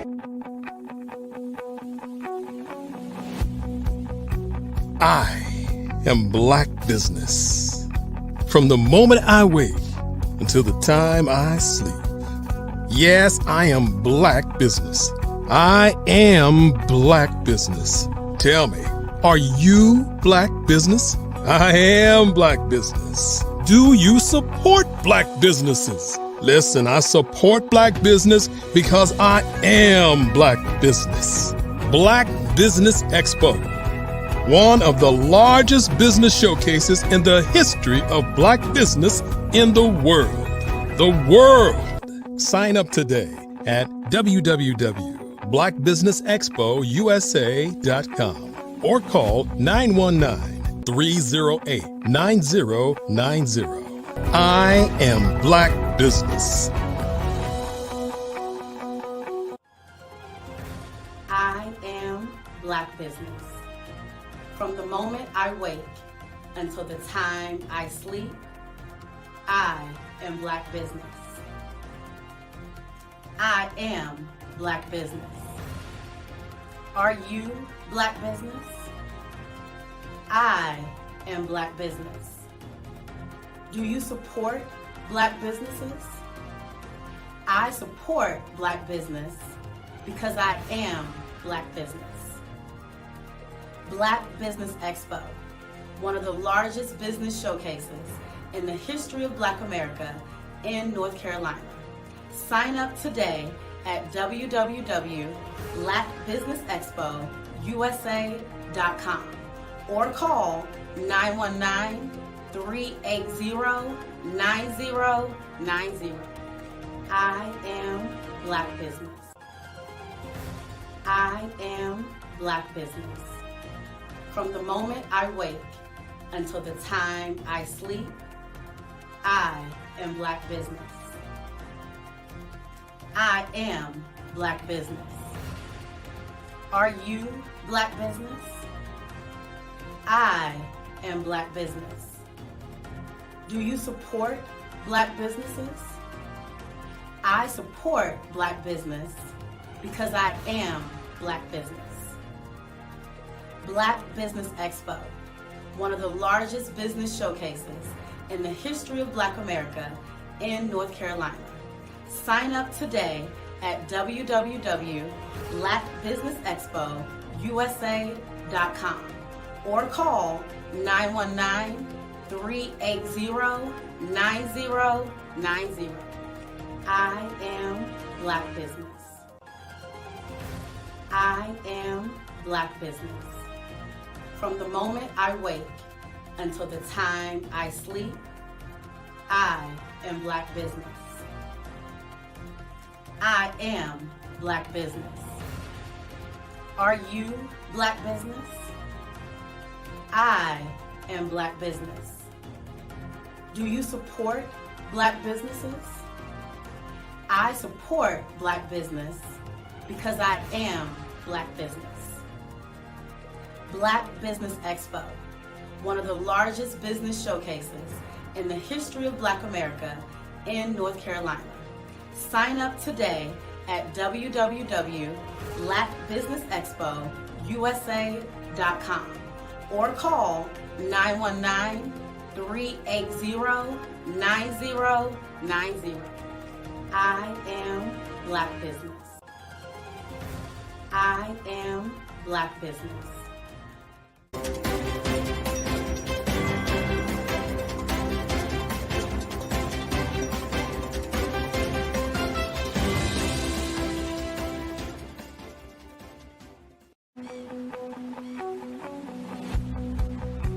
I am Black Business. From the moment I wake until the time I sleep. Yes, I am Black Business. I am Black Business. Tell me, are you Black Business? I am Black Business. Do you support Black businesses? Listen, I support Black business because I am Black Business. Black Business Expo, one of the largest business showcases in the history of Black business in the world. The world! Sign up today at www.blackbusinessexpousa.com or call 919-308-9090. I am Black Business.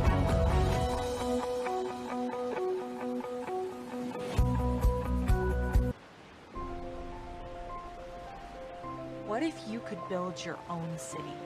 A place where every child can find nurturing people to help them achieve their full potential.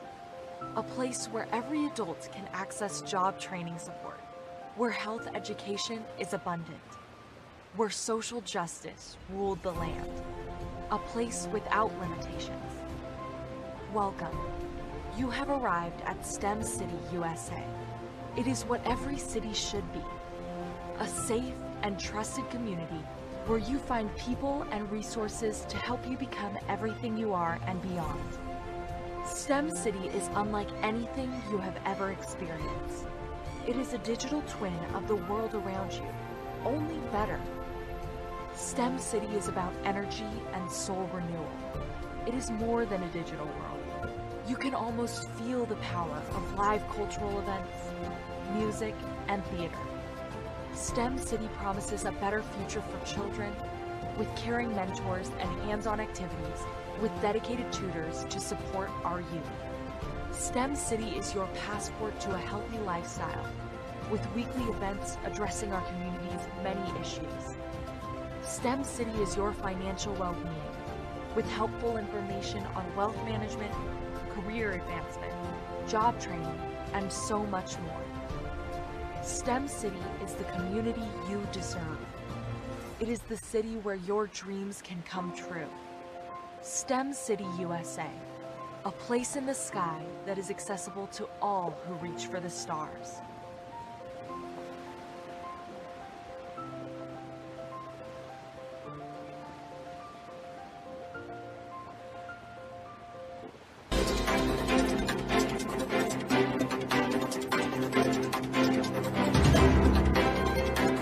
I was born in a little village on the island of Haiti.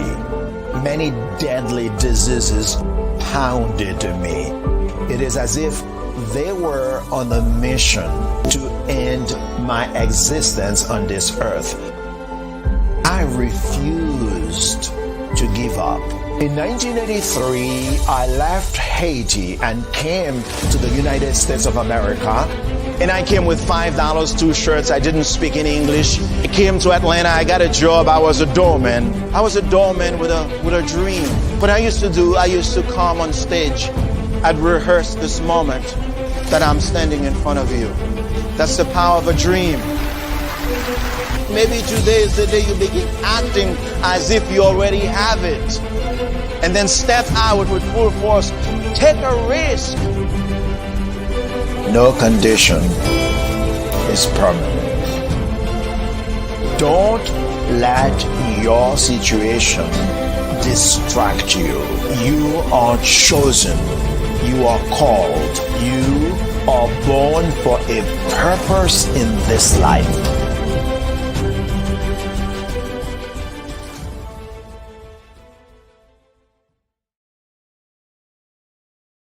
Phenomenal Tanya T. Wise, who is here from the great state of Maryland. Tanya, welcome and thank you for being with us today. Can you indulge our audience a little bit and tell them just a little bit more about who you are and what it is that you do? Well, I love being able to talk to people and have a magnetic attitude, being able to just show them. So I always like to say, level up is Coach at Tanya T.Y. is here. So can you tell our audience, just give them a teaser about what your presentation will be about?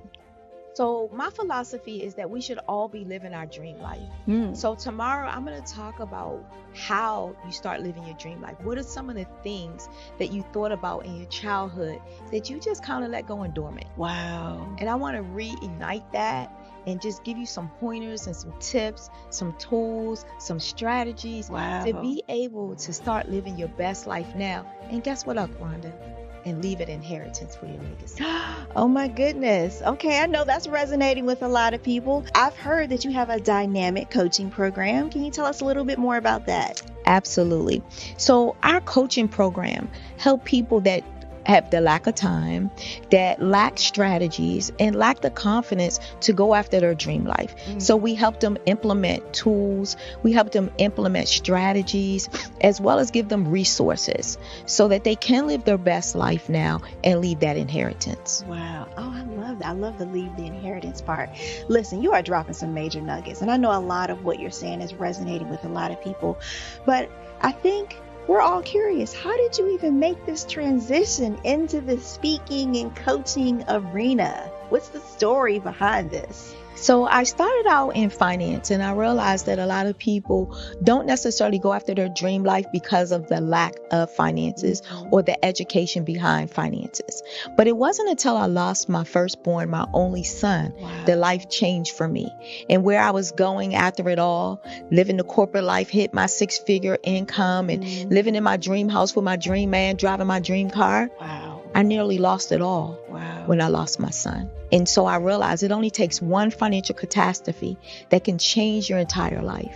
That's what made me start All New Beginnings. Because no matter what's going on in life, there's a new beginning. And because of that, we develop a program called Wise Minded. My little slogan is, don't just dream it, let's live it. If they want to connect with you or work with you, what is the best ways for them to be able to do that? Well, for my social media guru, you can connect with me on every single social media platform as Tanya T. Wise.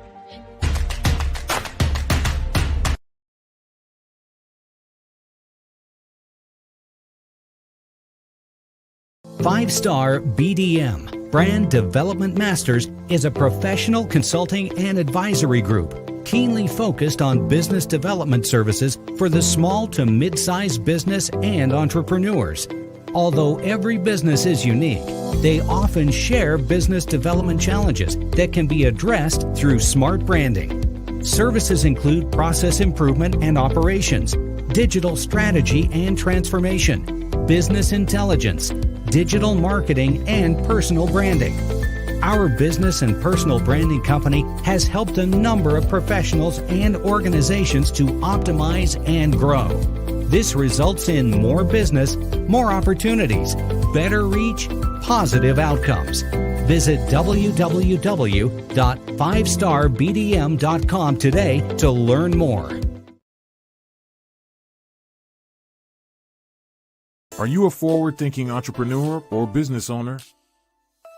The world is changing faster than ever, and it's time to pivot and adapt to the future. Hello LLC is here to help you do just that. Hello stands for helping enterprises leverage leading-edge optimizations. Our innovative solutions can streamline operations, reduce overhead costs, and give you a competitive edge in a market projected to reach $5 trillion by 2030. By pivoting to the metaverse, businesses can tap into a rapidly growing market that is projected to be a significant part of daily life for 25% of Americans by 2026. As a full digital metaverse agency, the Hello LLC can help you create custom solutions to streamline operations, increase productivity, reduce costs, and drive brand recognition. Why should you pivot to the metaverse with the Hello LLC? By leveraging cutting-edge technology, you can provide immersive experiences for your customers, expand your global reach, and unlock new revenue streams. Contact us today to make the pivot.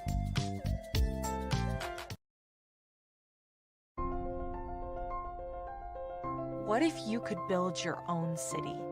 A place where every child can find nurturing people to help them achieve their full potential.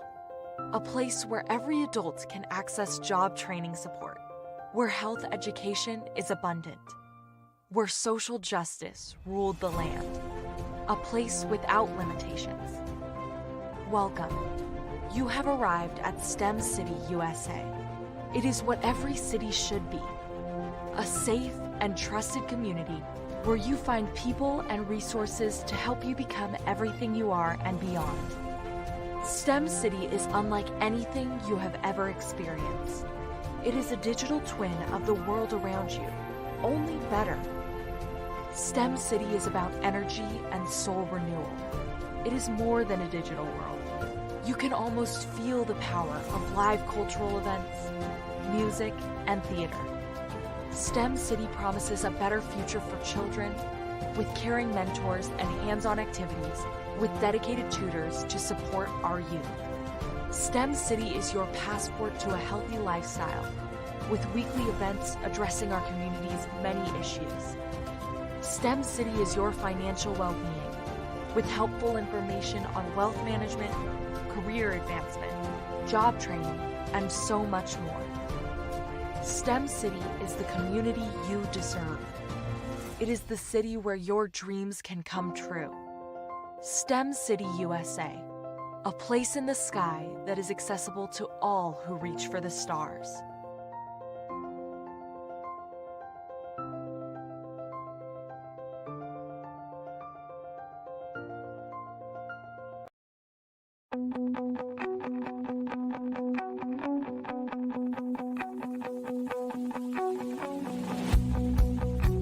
I am Black Business. From the moment I wake until the time I sleep.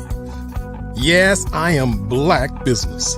I am Black Business. Tell me, are you Black Business? I am Black Business. Do you support Black businesses? Listen, I support Black business because I am Black Business. Black Business Expo, one of the largest business showcases in the history of Black business in the world. The world! Sign up today at www.blackbusinessexpousa.com or call 919-308-9090. I am Black Business.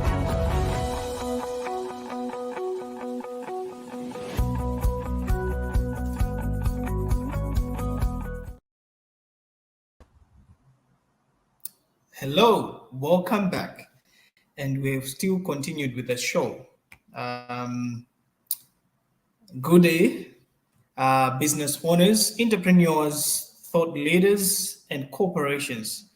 Welcome to Black Business Network. My name is Nathan Twali Mlenga, all the way from Africa, Lusaka, Zambia. I am your moderator at this moment in time on Black Business Network. The Black Business Network is a 24-hour business network showcasing Black businesses, business owners, entrepreneurs, and thought leaders worldwide. We have speakers from North Carolina, London, Singapore, Africa, Japan, and cities all over the United States.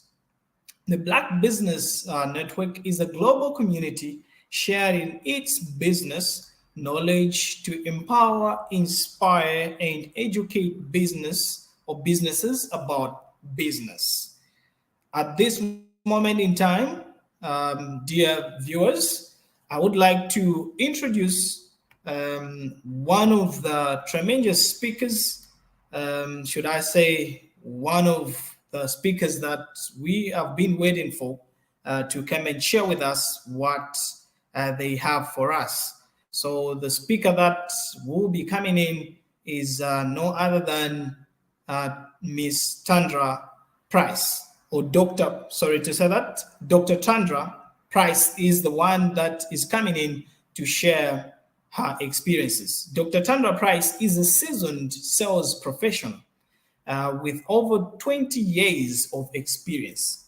Based on Oklahoma City, OK, her passion lies in the transformative power of networking, where meaningful connections can lead to incredible opportunities. Dr. Tandra recognized the need for guidance in navigating networking events after attending numerous gatherings that fell short of expectations. She saw people struggling with conversation skills and sought to change that. Through her strategic approach to network development, Tandra empowers entrepreneurs to win. Drawing from her extensive experience, Tandra has trained hundreds of entrepreneurs, equipping them with the skills to build relationships, create opportunities, and generate residual income through networking. Without further ado, I present to you Dr. Tandra Price. Genius is common, and I'll see you on the other side. Awesome. Good morning. Good morning. I'm excited to be here with you. Just a little bit more information about me. I am a renowned international speaker, three-time best-selling author. I am an expert in network strategies. I am also the founder and owner of Tapped In magazine. It is a global publication where we service speakers, authors, and coaches. Our magazine solves the problem, making it easier for entrepreneurs to spread their message, expand their network, and reach a broader audience. Today, I'm going to be sharing with you one of my favorite topics, which is mastering the art of communication. I'm going to be sharing 5 keys with you on really how to master the art of communication. We're going to start with the best way to start a conversation. We're really going to be setting up the stage for you to build those relationships. The second key is we're going to find out when is the best time to network. When you ever have an opportunity to be in front of someone is the best time to network. Creating a solid networking using LinkedIn. We're going to talk about crafting your profile that effectively captivates your desired audience. We're going to talk about digital communication, which is the exchange of information, electronic device, and using different type of platforms. And lastly, we're going to be talking about creating an action plan, mapping out precise steps and strategies to accomplish your goal. I like to start with a quote of mine. Networking is an investment in your business. It takes time, and when it's done correctly, you can yield great results for years to come. Networking, we can really be simplified for everyone, whether you're an introvert or extrovert, whether you thrive in networking or you find it challenging to start a conversation. I'm going to be sharing some, again, proven strategies and techniques that will equip you to seamlessly integrate networking into both your business and professional life. I want to start off with sharing some platforms to really optimize effective communications. We use these platforms all the time, and they really help us to be able to send our message out much faster, quicker, and effective.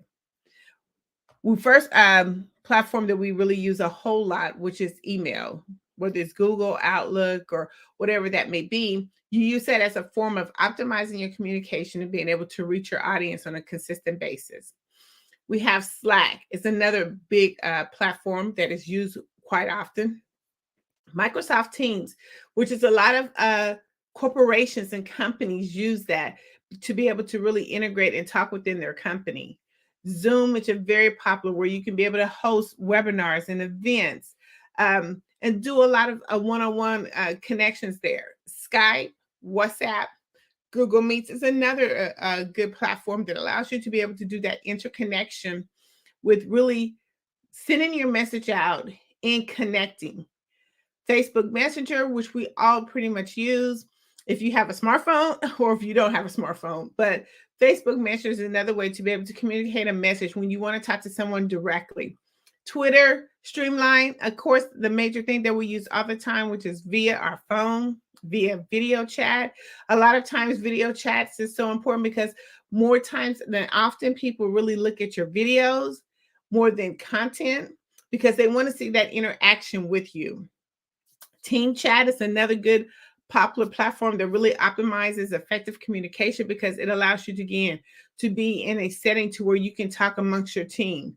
LinkedIn is a huge platform that you can really optimize to be able to generate leads and talk with customers, and Instagram. All of those platforms have a way of really making a communication go out faster and effectively. The first thing we want to talk about is really how do we initiate conversation? I'm going to share some effective approaches with you. Some of these approaches that, we do on a daily basis that sometimes we really don't know that we're doing them, but there's really an effective approach when we're actually trying to connect with our prospect. The first one is we're going to talk about introduction. Introduction is really just merely introducing yourself to the prospect. And when you do this, it kind of gives you another connection for that person to interact with you. Normally when you say hello, it gets an immediate response as hello. And also it kind of helps you to start building that relationship up. When you're in a business setting, whether you're at a conference or a networking event, we normally kind of seal that introduction with a firm handshake as more of a business handshake. The second way of effective approach is asking a question. A lot of times when we're trying to start a conversation, we like, how do we really get this conversation going? You can just simply ask a question. A question will prompt an immediate response. So make sure that we just kind of stay in that mode when you're actually out and talking to someone, no matter where you are. If you're asking a question, a person tends to normally respond. Compliments. Giving a person a genuine compliment is one of the best ways to initiate a conversation because you're looking at something that you have in common or something that you like about that person, something that that person would love to talk about. We all love to talk about ourselves.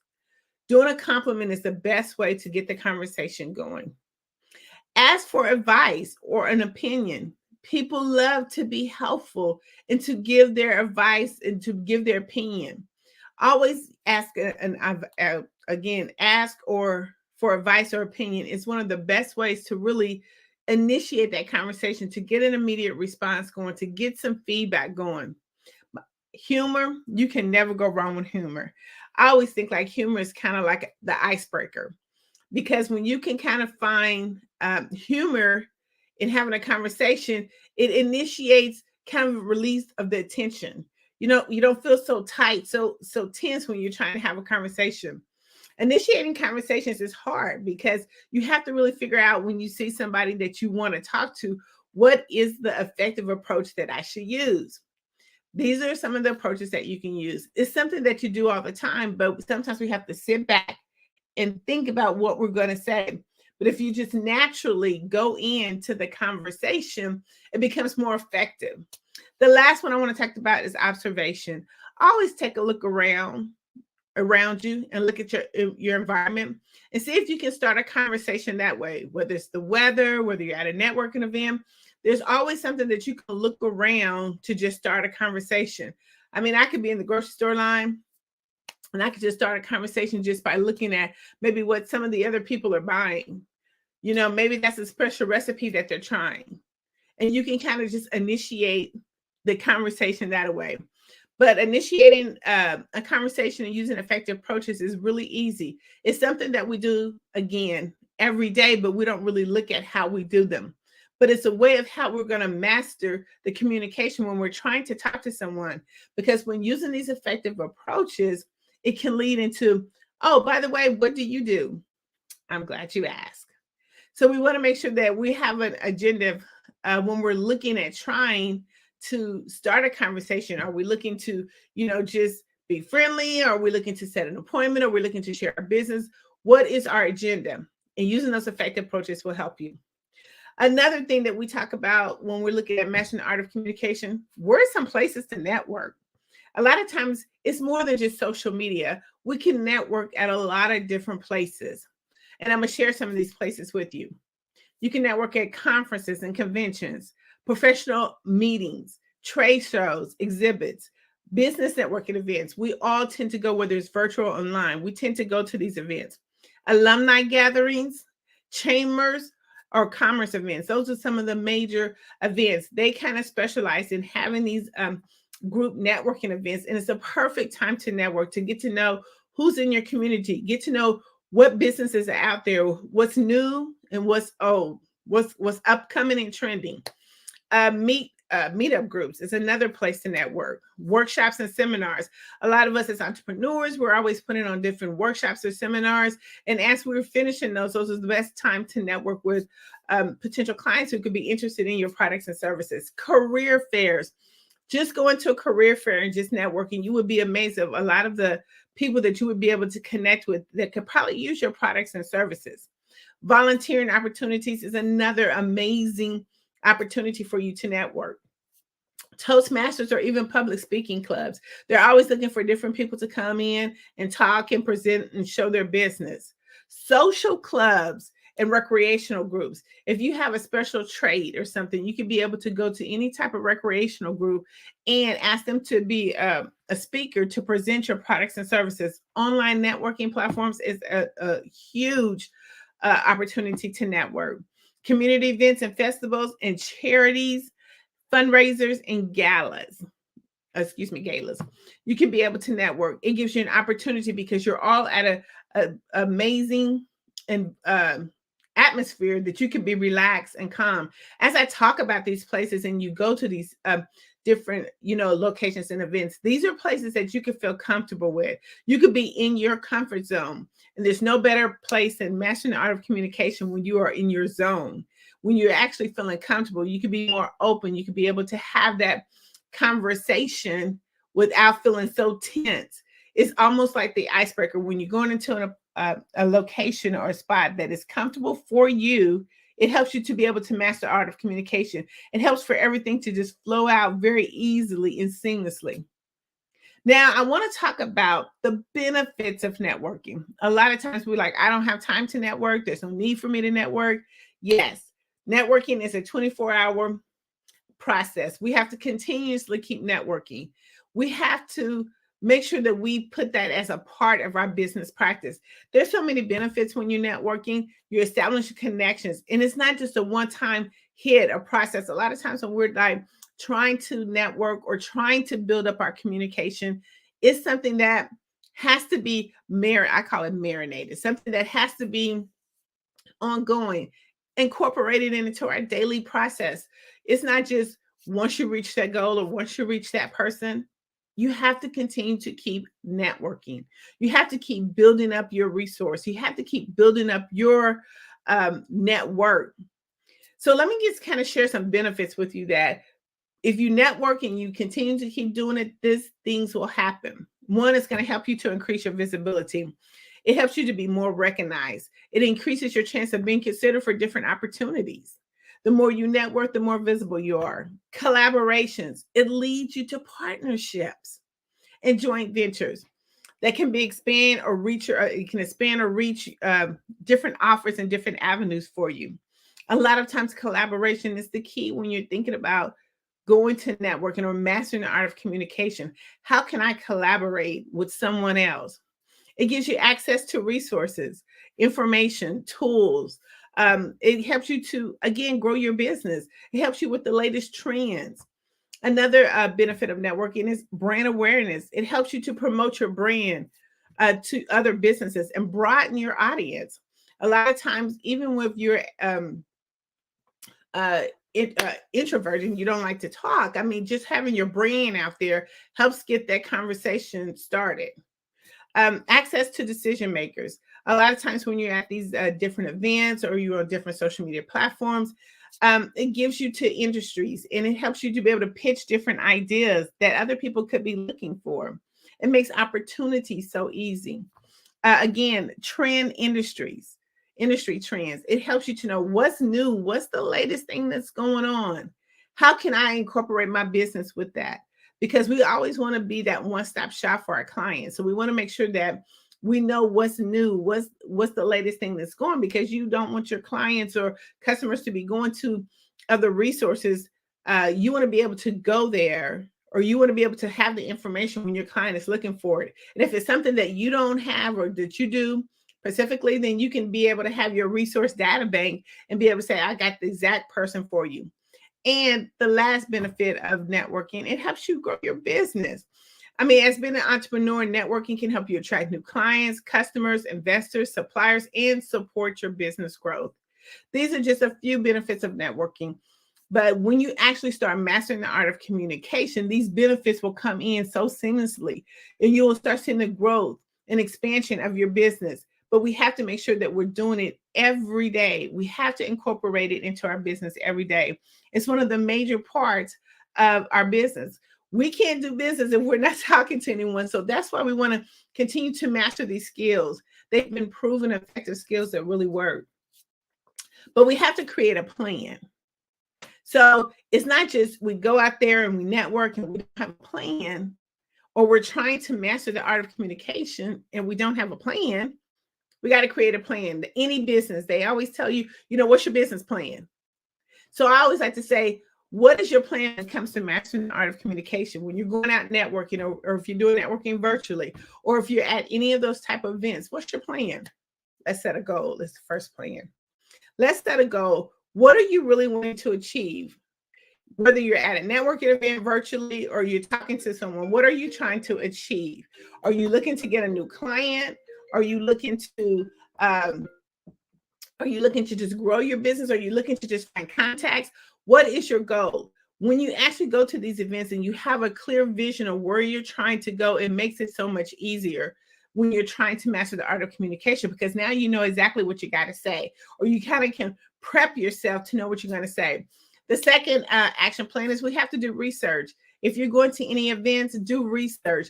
Familiarize yourself with the events, the agenda, the speakers, even some of the attendees. Identify individuals that you would like to talk with before going to the event. It gives you a list of people that's going to be there. Prepare your introduction. When we go to these particular events, we're not selling. We are building relationships. So you want to prepare your introduction that's going to leave an impression on the person that you're trying to connect with.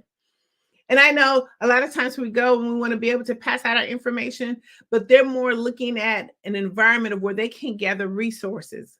When you go to any of those events that I mentioned, it's not about selling. It's about networking for the next person or building your resources for the next person. So make sure that you prepare your introduction. Another plan we want to make sure is that we practice some networking skills. Okay, we want to go in there. We want to brush up on our communication skills, including active listening, asking open-ended questions. I mean, making and figured out ways, how do we introduce or how do we initiate conversation?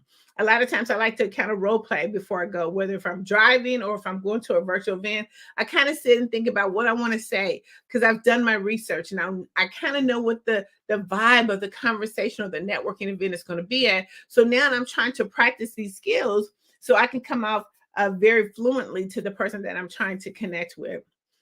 Update your digital presence. Make sure that when you are trying to connect with someone, no matter where it is, that your information is updated. Because one of the things right now with this social media interaction, we can just say, are you on Facebook, Instagram, LinkedIn? It's so much easier and quicker and effective to connect with people. Yeah, we still use business cards, but we can do it much effectively and quickly, even if we have a digital business card. But you want to make sure and ensure that your social media presence is updated because you only have that one time to connect with that person. They are not going to try to look for you all over the place. So make sure that it's updated. Make sure you have the essential materials when you go to an event, or if you're out and about, make sure that your phone is charged up, whether you need a computer, whether you have paper business cards or digital business cards. Make sure that you have that information. You don't want to go and try to connect with someone and don't have the essential materials that you need to make the cross connection. Also, the next thing we want to talk about is connecting with, how do you connect? I mean, do you want to go there to make sure that you maximize your time? Connect with at least 5 people. Exchange that information. It is so easy today, again, with social media and our mobile phones. I mean, that is a computer in your hand. Connect with 5 people. Don't leave without connecting with 5 people because you want to be able to maximize the time that you've been there and you don't want your time wasted. So try to connect with 5 people. The last plan that we want to make of action is join the Facebook group. A lot of these events have Facebook groups. And the reason why they have Facebook group is to bring the communities together. This helps you with your research because you can find out who is going to be there. And it helps you connect with 5 people before you even get there. But it also helps you to be able to identify the person who you want to talk with. It's a way of just breaking the ice. It gives you insight and it helps you start building relationships even before the event. So join the Facebook group. And you can kind of start, again, when we talk about connecting with them on social media, you already have that information on how to connect with them on social media. And it makes it so much easier. See, a lot of times when we go to events, we kind of just go for different reasons, but we want to make sure that we have a plan. We got to create a plan. What's the plan? You want to make sure that you're not wasting your time and that you're at the right event. So let's do some research before we get there, and let's create our action plan before we get there. Now, this is my favorite because you know what? They always say the money's in the follow-up. So how do you have a follow-up plan? You went to these networking events or you're out and about and you're connecting with people and you're really trying to master your art of communication. But once you do all that, you have to have a follow-up plan. They say the money, again, is in the follow-up plan. So let me kind of give you a follow-up plan or an action plan that you can implement that's really easy, that's quickly, that's been effective. The first thing you want to do is schedule a meeting. So you have 24 to 48 hours to connect with someone after you have actually met them. And the reason why you only have 24 to 48 hours is because life happens. People will forget about you. But what you want to do is make sure that you send them a personalized text or email to say, hey, it was nice meeting you. Can we get together Tuesday or Wednesday of next week? And because we've done some active listening, then now we can kind of even put a couple of tips or nuggets that we've learned from talking with them into our response so they can kind of remember who we are. They'll be like, oh yeah, he's a Chiefs fan. Oh yeah, he was at the Super Bowl or something of that nature because of the conversation that you have. But again, you only have 24 to 48 hours. So schedule that appointment. When I go to events, I'm right there again on my handy dandy phone. I connect with them. And then I say, hey, by the way, are you available Monday, Tuesday, and Wednesday? We all have our calendars on our phone as well, so we can immediately schedule that appointment. So they already know. That's one of the quickest ways to fill up your calendar schedule. Again, the follow-up plan is make sure you connect with them on all social media platforms. LinkedIn, Facebook, Twitter, Instagram, TikTok. Connect with them so you can kind of get some information on who they are and what they do. You also want to be able to, as a follow-up plan, if you have their information, you have a digital card, it should immediately or somehow or another can go directly into your CRM system. You want to make sure that you have that because it helps you to be able to organize the contacts that you have made throughout the event. And once that's now actually put into your CRM, you can start sharing relevant resources with them. If you come across an article, a blog, or a post, or something like that that you can share with them, it help you to build a relationship. So you want to make sure that you have them in your CRM. Next, you want to start sharing information about them because you would have learned that from connecting with them on social media. You want to stay engaged with them and connect with them on a regular basis. We do that by setting calendar reminders. Like if you maybe talk to them this week or even before you go to an event, share maybe a valuable resource. Then after you have that appointment with them, stay connected. Maybe the next week you send them like, hey, it was nice meeting you, and then thereafter, put them in a rotation. So then when something does come up, you become top of mind with them. It's about setting up a plan. I want to talk about the next thing is about, effective communicators. So when we actually go to these events, we have to find what type of networker or what type of person that we want to connect with. What type of person are we when it comes to those events so we can be able to connect with that same type of group or individual. I'm going to share quickly with you a few effective communicators when it comes to networking events, virtually or in person. The first one we have is the social butterfly. This is the type of networker who is outgoing, charismatic. She enjoys the socializing and networking. They thrive on building relationships. and making others feel comfortable when they come to those events. So when anytime you go into a networking event, or again, virtually do a 360 panoramic review, and you can find out who these networkers or these communicators are, because they're going to be located somewhere in the room just by their action. A social butterfly is going to be loud, very noisy, really trying to bring people into the fold. The next one you have is the expert. This is the type of network that is highly knowledgeable and skilled in their particular industry. They leverage their expertise to value insight and advice from others in the network. The third one, you have FOMO, fear of missing out. These are type of networkers that they don't want to miss any opportunities or connections. These individuals may attend numerous events, join multiple networking groups, and consistently seek to meet new other people in their group. You have what they call the digital markers, where people are only going to connect with you digitally. They'll go to a networking event. They won't take your card.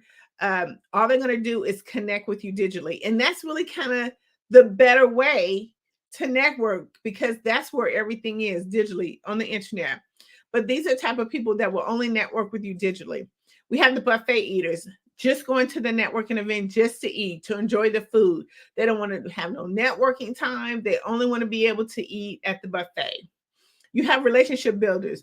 These are the networkers that prioritize their agenda when they go. They are designed to make sure that they go to the network to be able to connect with 5 people, make sure that they are doing an amazing impression. They are there trying to build relationships. They know that it's not just a one-stop shop. It is a type of opportunity where they're going to take that relationship and they're going to marinate it.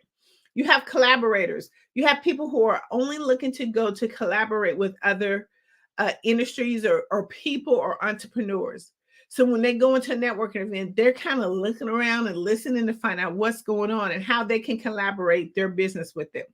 And then the last one you have is innovators. These are networkers who, are forward thinking, and they often introduce new ideas and approaches to networking. They're looking for new trends. So they're looking to identify those type of events when it comes to networking. So we have to think about, where do we want to be at, or what type of networker are we, or effective communicator are we? Do you fall in any of those categories? Can you actually go to a networking event and be able to match or connect with those? It's even done easily on virtually. You have to look at when you're in a virtual conference or a networking event, make sure that you have your screen on so people can do business with you. People like to do business with people who they can see. But you can also be one of those type of effective communicators, even on a virtual, because when you're looking on the screen, those are the same people, whether they're in person or on screen. You still have those effective communicators. Identify who they are and figure out how you can connect with them. We want to talk about one of the most major platforms, which is, how do LinkedIn connect with all this mastering the art of communication? Well, LinkedIn has over 810 billion users that is on the platform, and it's growing constantly, but it's a free platform. It's a free platform where all the decision makers are. You can actually have a personal connection and conversation other than different type of medias. That's why I love LinkedIn, because you can kind of get down to the person who you really want to talk to. But we have to be able to start the conversation effectively and efficiently. How do we do that? LinkedIn is doing so many different changes and updates. We got to start with our profile. The first thing that a prospect looks at is your profile. How can you help them? So you want to make sure that you have an amazing profile picture. You want to make sure that it speaks to who you are, is clear and concise, that you have a picture on there that's friendly, open, that you're open to communication. You have to make sure that you have a headline. A lot of times when I look at different LinkedIn profiles, there's not a headline there. People just kind of, have a blank screen, because LinkedIn was not really used in the way that it is used now. A lot of times LinkedIn was used just for professional uses, career advancements.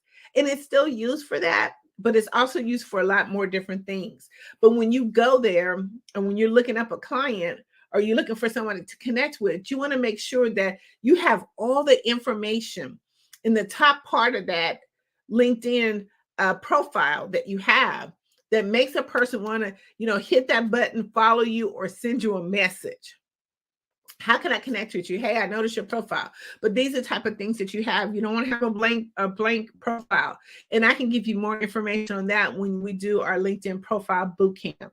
That's one of the things that we do is really, how do I optimize my LinkedIn in order so I can have better and more communications? And give you more information in that and the link about if you want to join our class.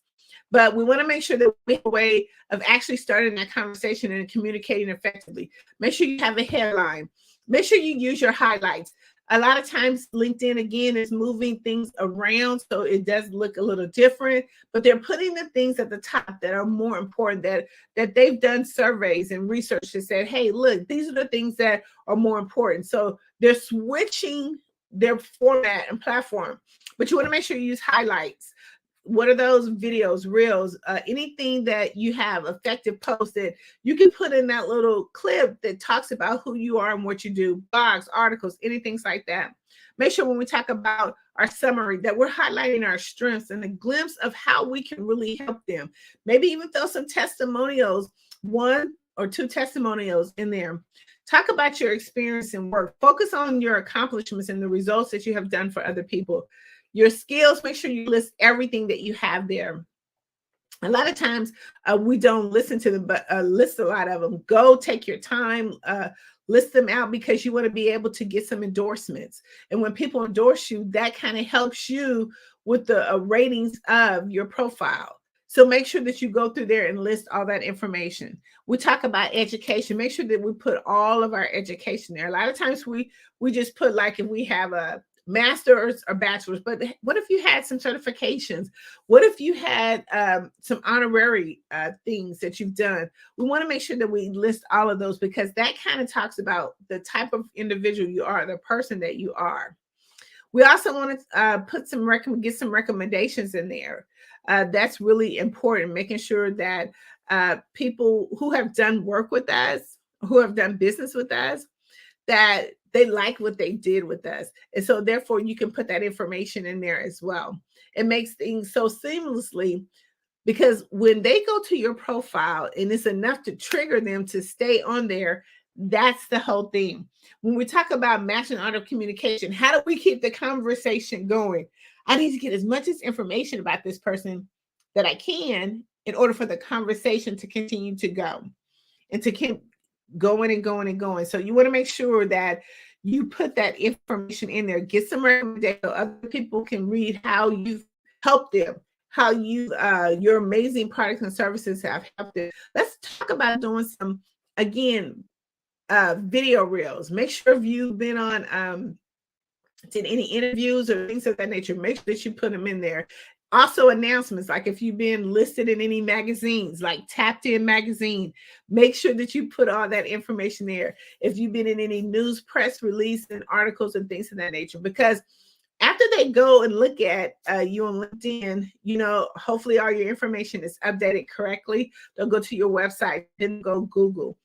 They want to get as much information about you and who you are and what you do. So make sure you list all of that. Like I said, if you've been in any publications, Time Magazine is a global publication. Make sure that you list all of that information in your profile. And let's talk about your engagements. Like, how do you really engage? What are some of the things, some of your foundations that you like? There's a spot there. How do you get back as community service? Is another spot there to take a look at. The last thing we want to talk about is the digital marketing aspect. So when we think about digital marketing, again, it's one of the fastest ways to get your message out there. Tapped In Magazine is a digital platform that does digital communication. We help you to amplify your voice. We help you to get your message out there, and we help you to expand your network audience.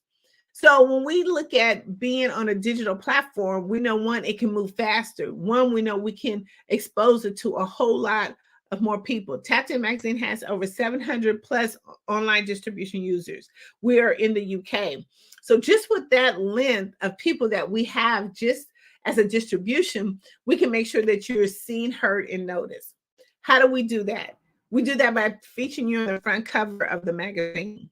Now, it's nothing better than being on the front cover of a magazine. A lot of us at some point in time will be like, hey, it would be kind of cool to be on the front cover of a magazine.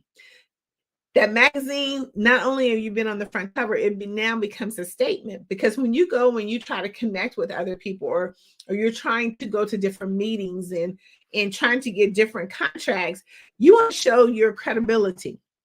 When you hand in the magazine, if you've been on the front cover of a global publication, which is Tapped In magazine, it changes the game. Any publication you put there, it changes the game. See, it not only becomes just a magazine, it becomes a statement. You are letting people know, listen, I've been in Tapped In magazine, I've been in the sports edition of Tapped In magazine, I've been in Forbes, whatever publication that you've been in. It's to show your credibility and your authority in the industry that you're in. Right now, an entrepreneur should be in at least 12 to 14 digital publications throughout the year.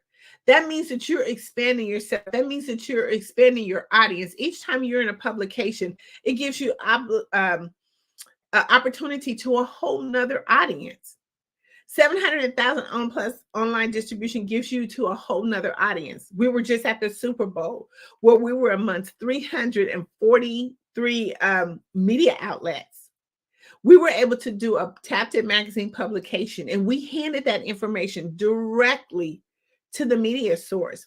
Why? Because it was a new audience. Why would you want to be in the hands of that many publications? Because people are looking for you. And when you can go and be in different type of publications at different times of the year doing different things, it expands you. It opens your audience up to a much bigger and broader audience.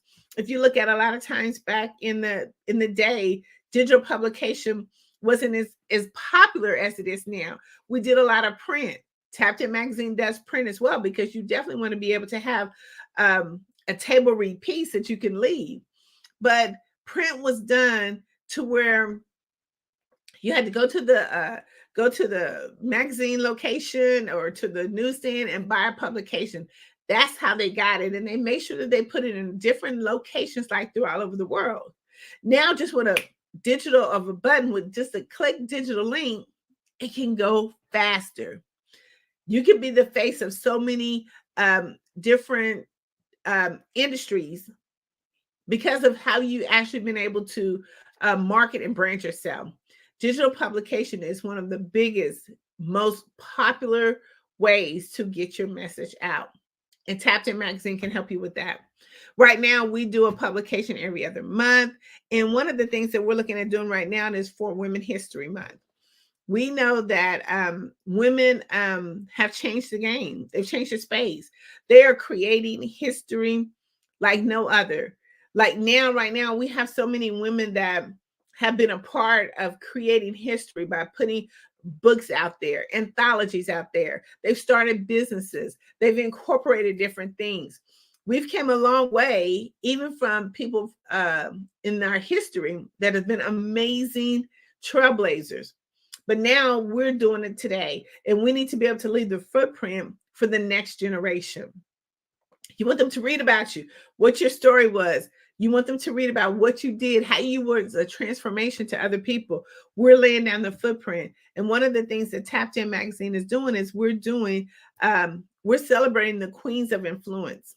So we're looking for amazing women entrepreneurs to be a part of our Women History Month. It's going to be going out at the end of March. You have the deadline of March 15th, but it's an amazing publication. We do one every year, and it's just amazing results that we get from the women being in there. I'm impressed of all the things that women are doing.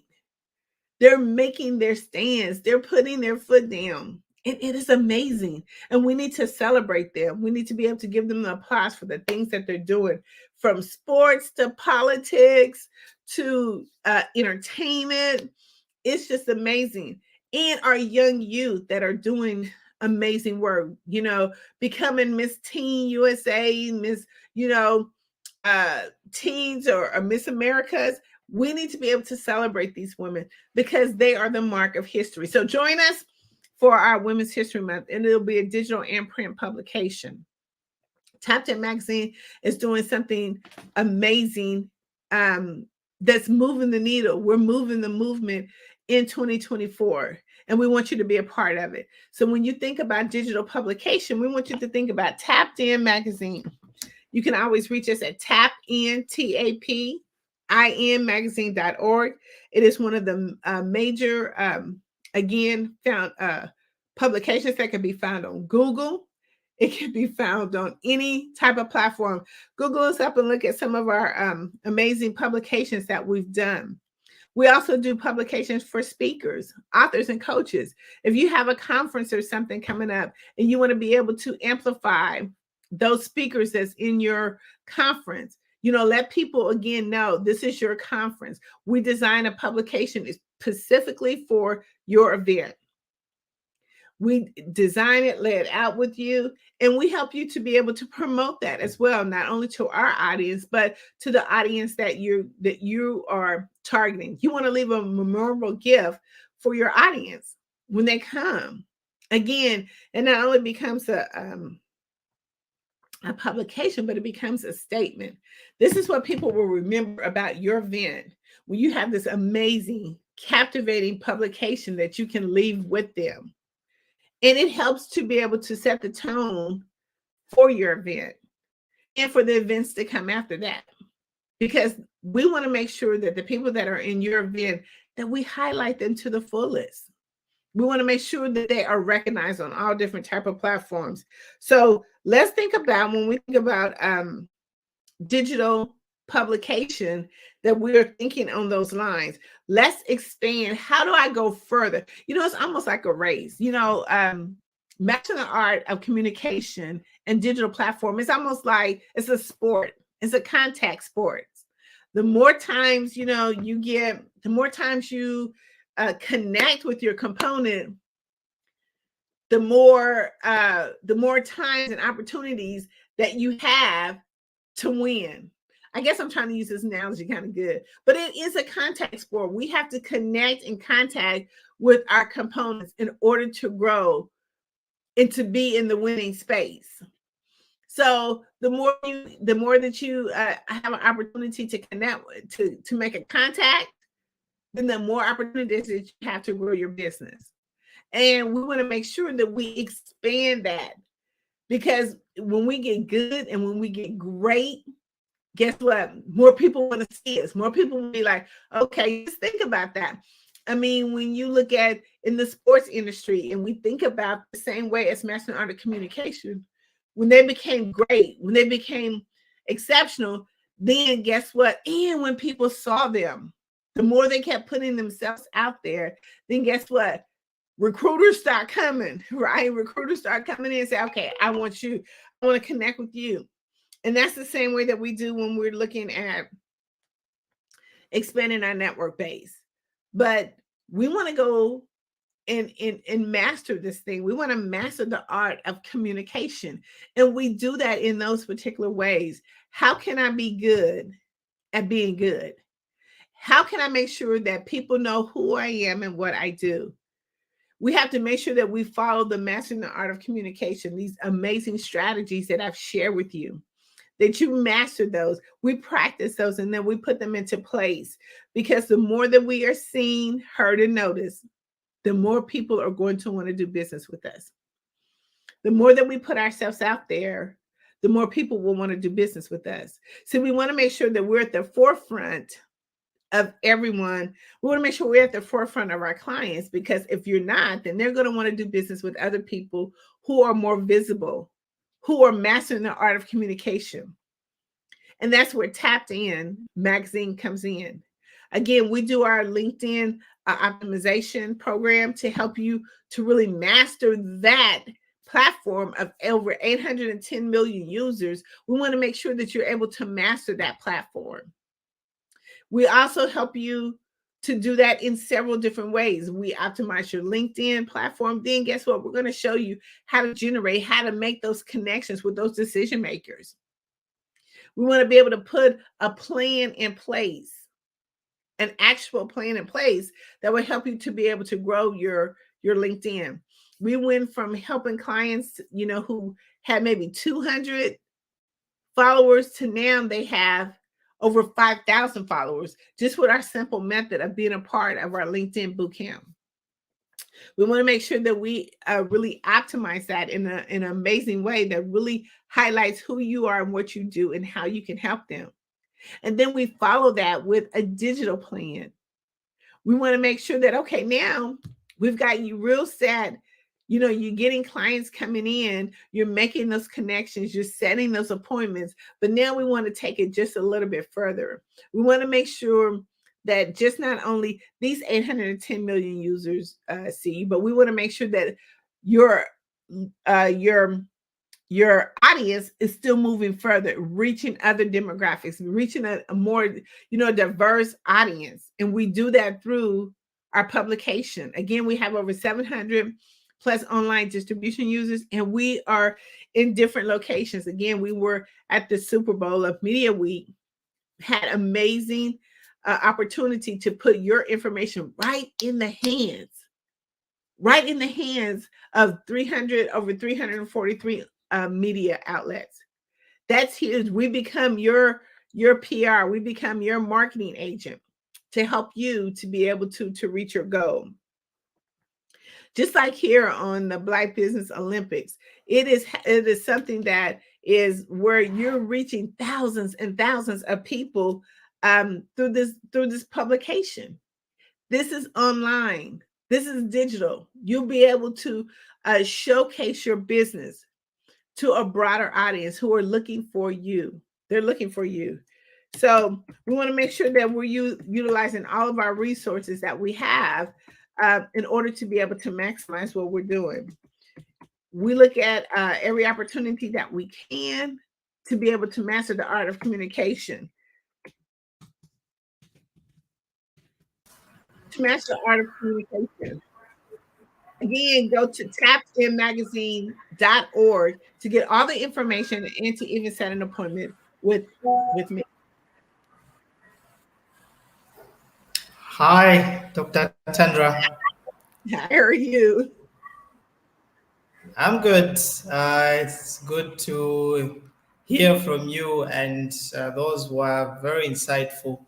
Actually, most people don't know that they can network with anyone and any moment and any time. And what you've just shared is what we really need. Yeah, thank you so much. Otherwise, if I had questions, I was going to ask you questions, but okay. All I can say just thank you and thank you for coming. You're welcome. Unless you have questions for me.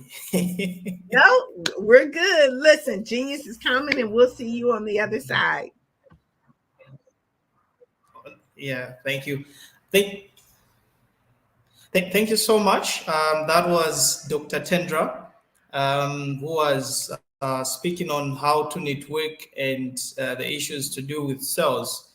Otherwise, we would like to thank our sponsors who's been sponsoring this particular platform, Black Business Expo or Black Business Network. The Black Business Expo's mission is to raise funds for high school seniors going to college or K2 entrepreneurs. This expo is a fundraiser for students. You may go to www.blackbusinessexpousa.com to donate to the scholarship fund, or use the cash app that's on the screen below and say $BBX USA. Our goal is to give laptops and up to $5,000 to 10 students can register, and students can register online at www.blackbusinessexpousa.com. Every dollar counts, so we want to remind you to donate to the scholarship fund. We want to thank our Black Business Expo USA sponsors for February 2024. We want to thank NC100, Moody Capital Partners, Sudi Soul, Lotus Reach, coaching and training. Carolina, Virginia, Minority Supply Development Council, Step Management, BH and Associates, Maggie McLean Foundation, Genius is Common Earth Essentials, Marlene Chan Global, Executive Women's Success Institute, the Quality Coaching Company, Superwoman Business Services, Creative Force Studios, Lee Entertainment, Artist App Design, Black Business Expo USA. Just remember, as I'm speaking from the studio in Lusaka, when genius is common, and I will see you on the other side.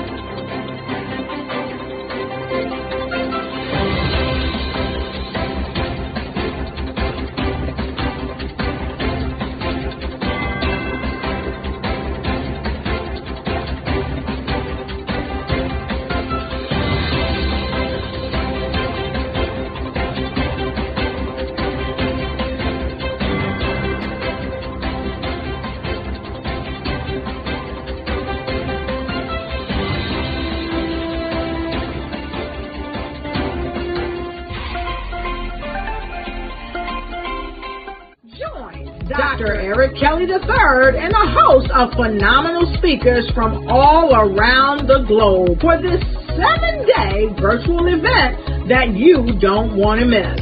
The mission of the Black Business Expo is to raise scholarship money from kids all the way from high school, all the way from college. The Black Business Olympics is one of the largest Black business showcases in the world. It is an opportunity for businesses and companies to showcase their businesses globally. We are going to be giving away laptops up to $5,000 away to students. Again, I'm Olivia Appleberry, the founder of 2 Cents Finance and one of the speakers for the expo. I am so excited to see you there. For more info, go to www.blackbusinessexpousa.com or call 919-308-9090 and hope to see you there.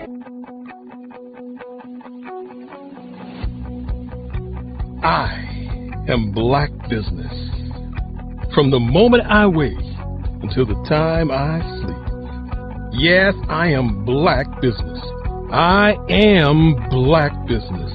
Tell me, are you Black Business? I am Black Business. Do you support Black businesses?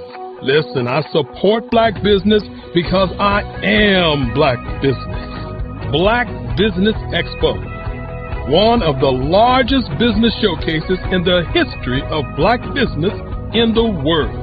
The world! Sign up today at www.blackbusinessexpousa.com or call 919-308-9090. I am Black Business. I am Black Business.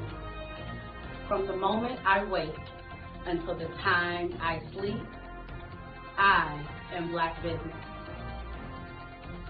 I am Black Business. Are you Black Business? I am Black Business. Do you support Black businesses? I support Black business because I am Black Business. Black Business Expo, one of the largest business showcases in the history of Black America in North Carolina. Join Dr. Eric Kelly III and a host of phenomenal speakers from all around the globe for this 7-day virtual event that you don't want to miss. The mission of the Black Business Expo is to raise scholarship money from kids all the way from high school, all the way from college. The Black Business Olympics is one of the largest Black business showcases in the world. It is an opportunity for businesses and companies to showcase their businesses globally. We are going to be giving away laptops up to $5,000 away to students.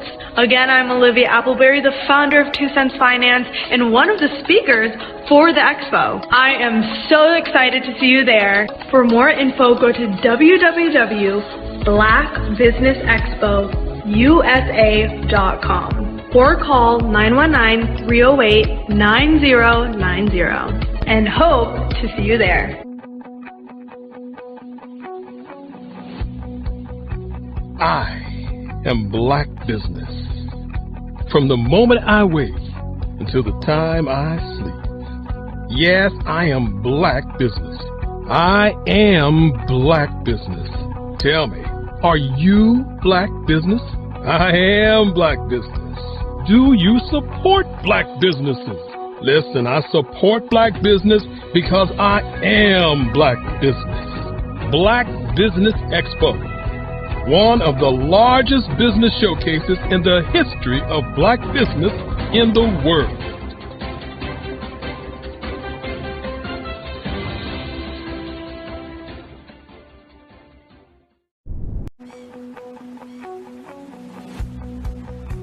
I am Black Business. From the moment I wake until the time I sleep. Yes, I am Black Business. I am Black Business. Tell me, are you Black Business? I am Black Business. Do you support Black businesses? Listen, I support Black business because I am Black Business. Black Business Expo, one of the largest business showcases in the history of Black business in the world. The world.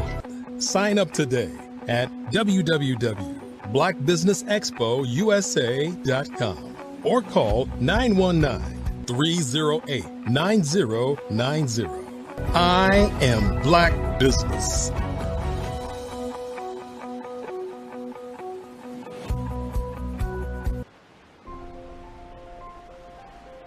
What if you could build your own city? A place where every child can find nurturing people to help them achieve their full potential. A place where every adult can access job training support, where health education is abundant, where social justice ruled the land. A place without limitations. Welcome. You have arrived at STEM City USA. It is what every city should be. A safe and trusted community where you find people and resources to help you become everything you are and beyond. STEM City is unlike anything you have ever experienced.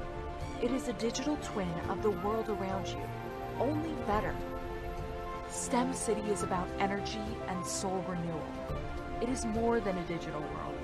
You can almost feel the power of live cultural events, music, and theater. STEM City promises a better future for children with caring mentors and hands-on activities with dedicated tutors to support our youth. STEM City is your passport to a healthy lifestyle with weekly events addressing our community's many issues. STEM City is your financial well-being with helpful information on wealth management, career advancement, job training, and so much more. STEM City is the community you deserve. It is the city where your dreams can come true. STEM City USA, a place in the sky that is accessible to all who reach for the stars.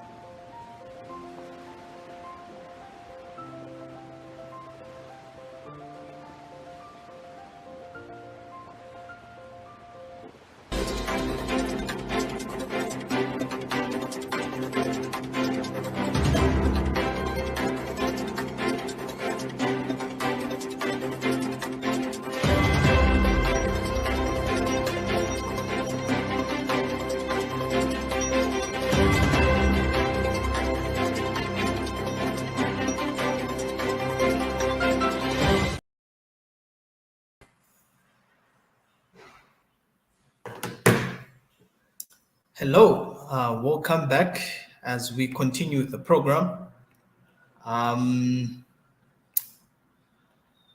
Good day, ladies and gentlemen. Good day to you, our viewers, and thank you for being with us up to this time.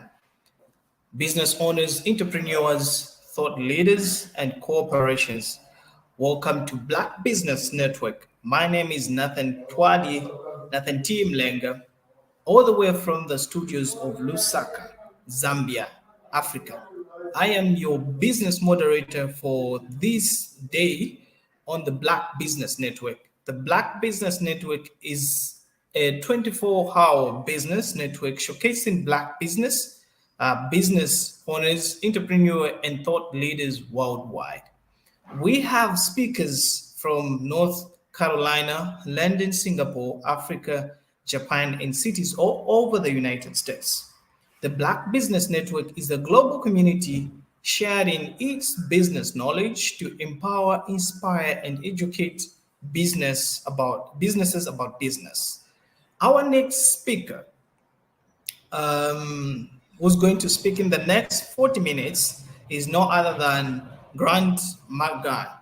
Grant McGuire and isn't just a brand, but is building a better world as CEO of 5-Star BDM. So you can find that if you just Google 5starbdm.com. He empowers individuals and businesses to craft online identities that attract opportunities, command respect, and leave legacies that real in impact. His flagship podcast, Follow the Brand, consistently nerds top spots, has awarded a top 10 podcast by FeedSpot and New World Report this year. Thanks to a top 10 podcast by Fit10 and New World Report, which is this year, as I already stated. Thanks to Grant's talent for extracting actionable insights and inspiration from industry leaders. But Grant's influence extends far beyond the microphone, where we normally see him. Is a fervent advocate for diversity and inclusion in healthcare, earning the prestigious Personal Brand Development Award 2023 from New World Report for his tireless efforts to close disparities and amplify underserved voices. When he's not championing healthcare equality, you will find Grant mentoring young leaders, inspiring audiences at conferences, or casting a line in the vibrant waters of Miami. Grant's infectious enthusiasm, unwavering integrity, and genius desire to make a positive ripple are woven into everything he does. Is a living testimony to the power of personal branding, not just for personal success, but for creating a world where everyone can thrive. Ladies and gentlemen, without further ado, I present to you Grant. Just remember, when genius is common, and I'll see you on the other side. Thank you, Nathan. That was wonderful. Thank you for bringing me up all the way from Zambia, Africa. Wow, that's a privilege. I know it must be a little late for you. I would figure in that area of the world. Yeah. It's 6 actually. Wonderful. Well, let us get started. We're going to have a candid conversation. And I want to say good afternoon, good morning, good evening to all my fellow visionaries and entrepreneurs. And I'm here today as the voice behind the Follow Brand podcast and TV series, where I have the privilege of chronicling exciting journeys within our industry and within the diaspora of Africa and Black people across the world. So today I am very happy to unravel a story that's not just inspiring, but a testament to the power of strategic partnerships and business development. I would detail the pivotal changes that an innovative tech solutions company took by using services from 5-Star BDM. Now, I want you to imagine, if you will, a team of brilliant minds, nestled right in the heart of Silicon Valley, California. And they were creators of groundbreaking software, and they were poised to redefine the technological landscape.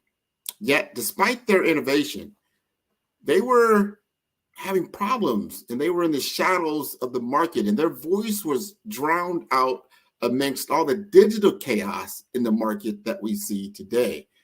And the spirit that once fueled late night coding and sessions and began to wane under the weight of unseen potential. And it was during this period of introspection that fate played its hand, and the Follow Brand podcast and TV series became their weekly ritual and a beacon in the storm of their uncertainties. And amongst the narrative shared, one name resonated with increasing intensity and consistency, and that was 5-Star BDM. And our narrative-driven approach sparked a light within them, which mirrored the untapped potential they felt within themselves. Now, the journey from realization to action is often fraught with a lot of hesitation. And for this company, the continual exposure to the triumphs of others became the catalyst for their own evolution. The gap between their technological expertise and their storytelling capabilities became painfully apparent, and that fueled a strong desire for change. It was a classic tale of innovation stifled by invisibility. Now, this startup tech company extended their hand toward us and initiated a partnership that would not only redefine their trajectory, but also challenge the very paradigms of their market engagement. Together, we embarked on a journey of strategic realignment, focusing not just on what, but the why and the how of their innovations. The assessment phase is a crucial component of the 5-Star BDM methodology.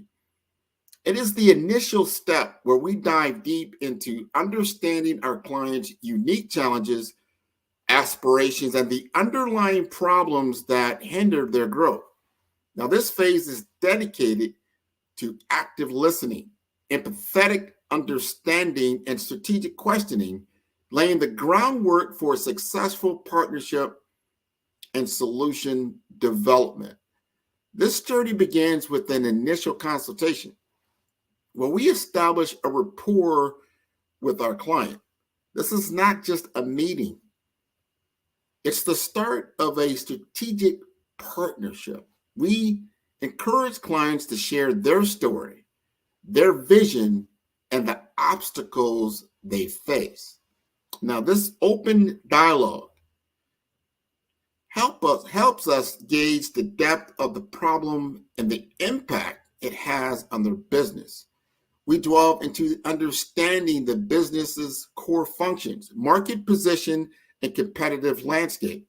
And this includes reviewing their business model, the customer base that they have, the product or service they offer, and the market differentiation.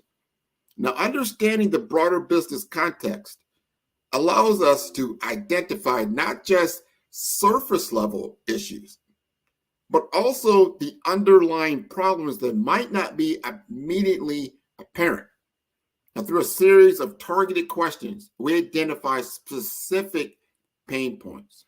Now, this could range from the declining sales that they're having, low customer engagement, inefficient processes, or outdated technology, which we see a lot in our sector. And we aim to understand the symptoms of the problem and how they affect the overall business health. Now, once we have identified the pain points, we analyze their impact directly on the business. And this involves quantifying the effects on sales, productivity, customer satisfaction, and other key performance indicators or KPIs. Now, understanding the severity of the problem helps in prioritizing the issues that need immediate attention. Now, identifying the symptoms and impacts is crucial, but understanding the root causes is where the real work begins.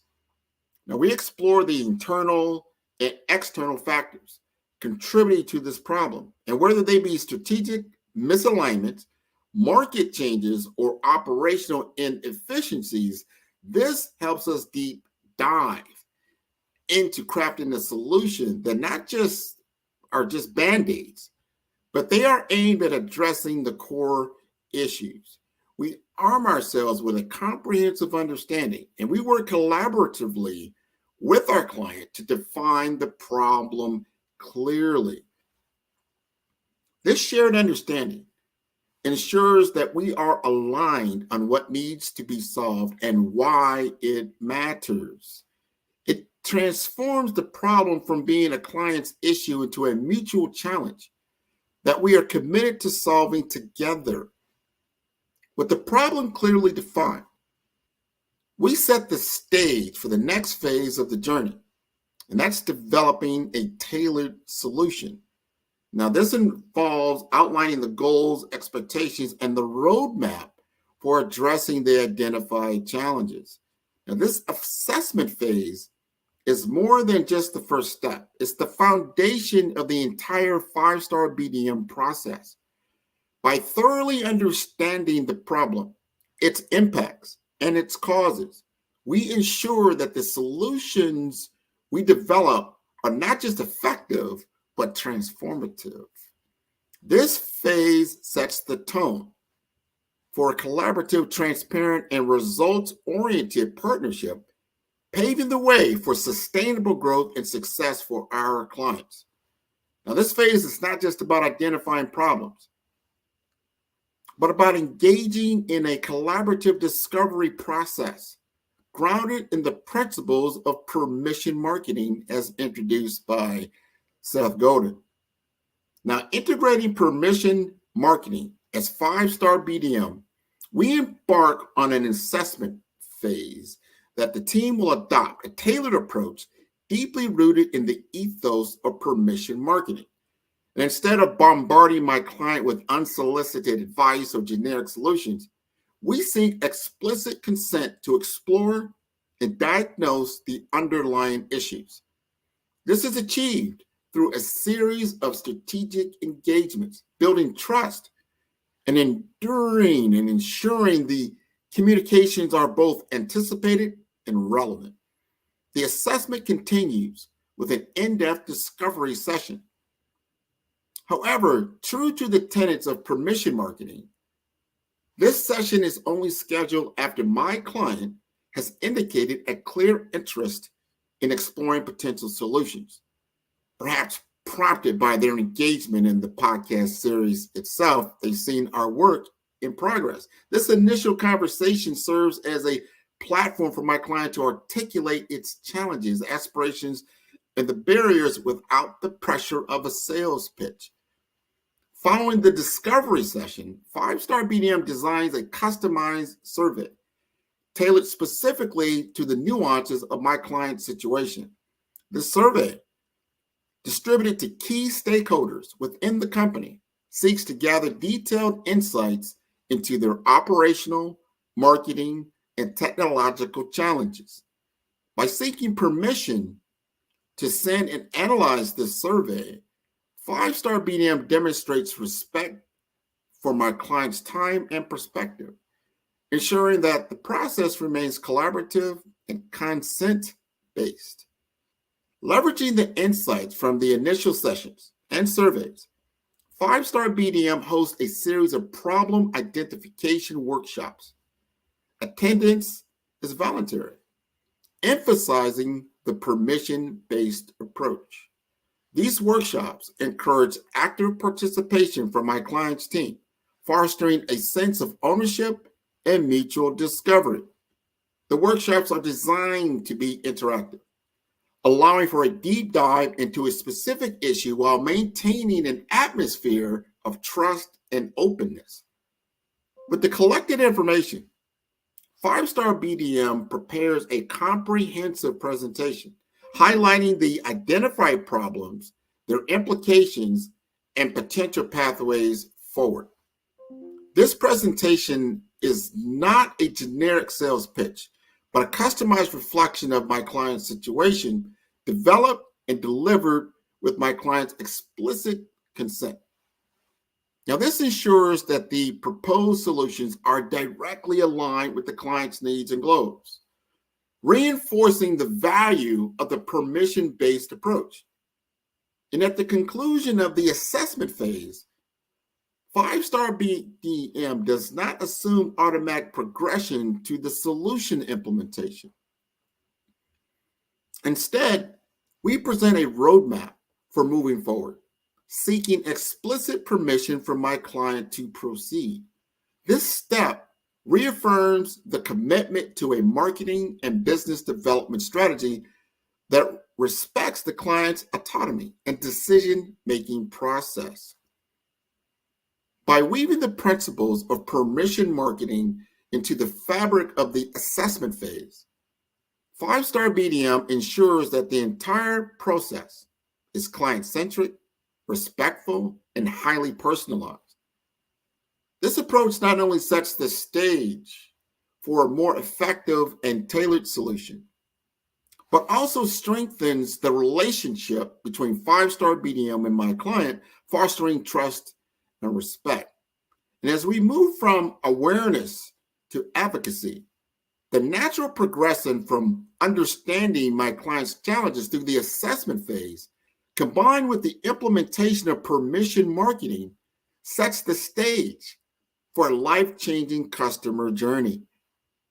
This journey is marked by a series of strategic touchpoints, each designed to move prospects from awareness to advocacy seamlessly. And once we've identified the pain points, we analyze their impact on the business. Now, this involves quantifying the effects on sales, productivity, customer satisfaction, and other KPIs, or key performance indicators. In the case of my client, imagine for a moment that transformative power of boosting sales growth by 200% within a year of implementing the strategic partnership, reducing customer churn by 57%, fostering long-term loyalty and building a sustainable customer base, witnessing a 150% increase in website traffic, attracting a wider audience, and amplifying their brand reach. Now, beyond identifying the symptoms and impacts, which is crucial, but understanding the root causes is where the real work begins. Now, we explore both the internal and external factors that contribute to the problem, whether they be strategic misalignments, market changes, or the operational inefficiency. So for my client, the root causes included limited brand awareness and weak market positioning, ineffective communication strategy, resulting in a disconnect between their innovative solution and their target audience. Initially, the prospects are introduced to my client through carefully curated webinar content that addresses their specific challenges and interests. This approach, grounded in permission marketing, ensures that each interaction is both wanted and relevant, fostering a sense of trust and respect from the outset. As these prospects engage with my client's content and express interest, they are gently guided through the personalization journey, the follow-up communications that are tailored to express their needs and feedback, which help to deepen the relationship, turning interest into genuine engagement. And by the time my client reaches out directly to discuss potential solutions, the prospects are no longer cold leads. They are informed, interested parties who have already recognized my client's value and expertise. This shift dramatically increases the likelihood of successful business outcomes, as conversations are now based on mutual understanding and respect, not just cold email marketing or phone calls. We have now already established relationship. Now, the story of my client transcends mere inspiration. It offers a valuable lesson and practical applications that you, as a business leader or entrepreneur, can integrate into your own growth strategy. Now, this narrative plays a crucial role in captivating your audience and establishing your brand identity and conveying the value proposition of your product or service. Craft a compelling brand narrative that resonates with your target audience. Identify your core values.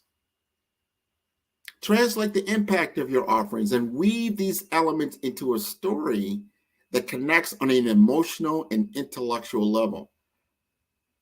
True growth starts with a deep understanding of your customers' needs, challenges, and aspirations. Don't just build what you think is good. Build what your customers need. Conduct research, engage in customer interviews, and actively listen to their feedback. This allows you to tailor your offerings, your messaging, and entire customer journey to resonate with their specific needs. Collaborating with the right partners can accelerate growth and provide access to expertise that can fill your skill or resource gaps. Identify reputable companies with complementary expertise that align with your vision and values, and explore strategic partnerships that can enhance your marketing reach, product development, or your operational efficiency. Building trust and respect with your audience fosters long-term relationships and fosters brand loyalty. And by focusing on putting the value up front, and you gain explicit consent for communication, and you prioritize building genuine connections with your audience instead of aggressive sales tactics. And by using quantifiable data allows you to make informed decisions. You'll be able to measure progress and you'll optimize your strategies for maximum impact. You want to set clear goals and establish relevant KPIs. Track these key metrics across all the stages of the customer journey, from brand awareness to conversion to customer retention. And you can use this data to identify areas for improvement and refine your strategies for continuous growth. By internalizing these lessons and applying them to your unique business context, you can empower your brand to break free from the shadows and ignite its full potential for growth. And remember, the journey of transformation, just like the one undertaken by my client, is not a sprint, but a marathon.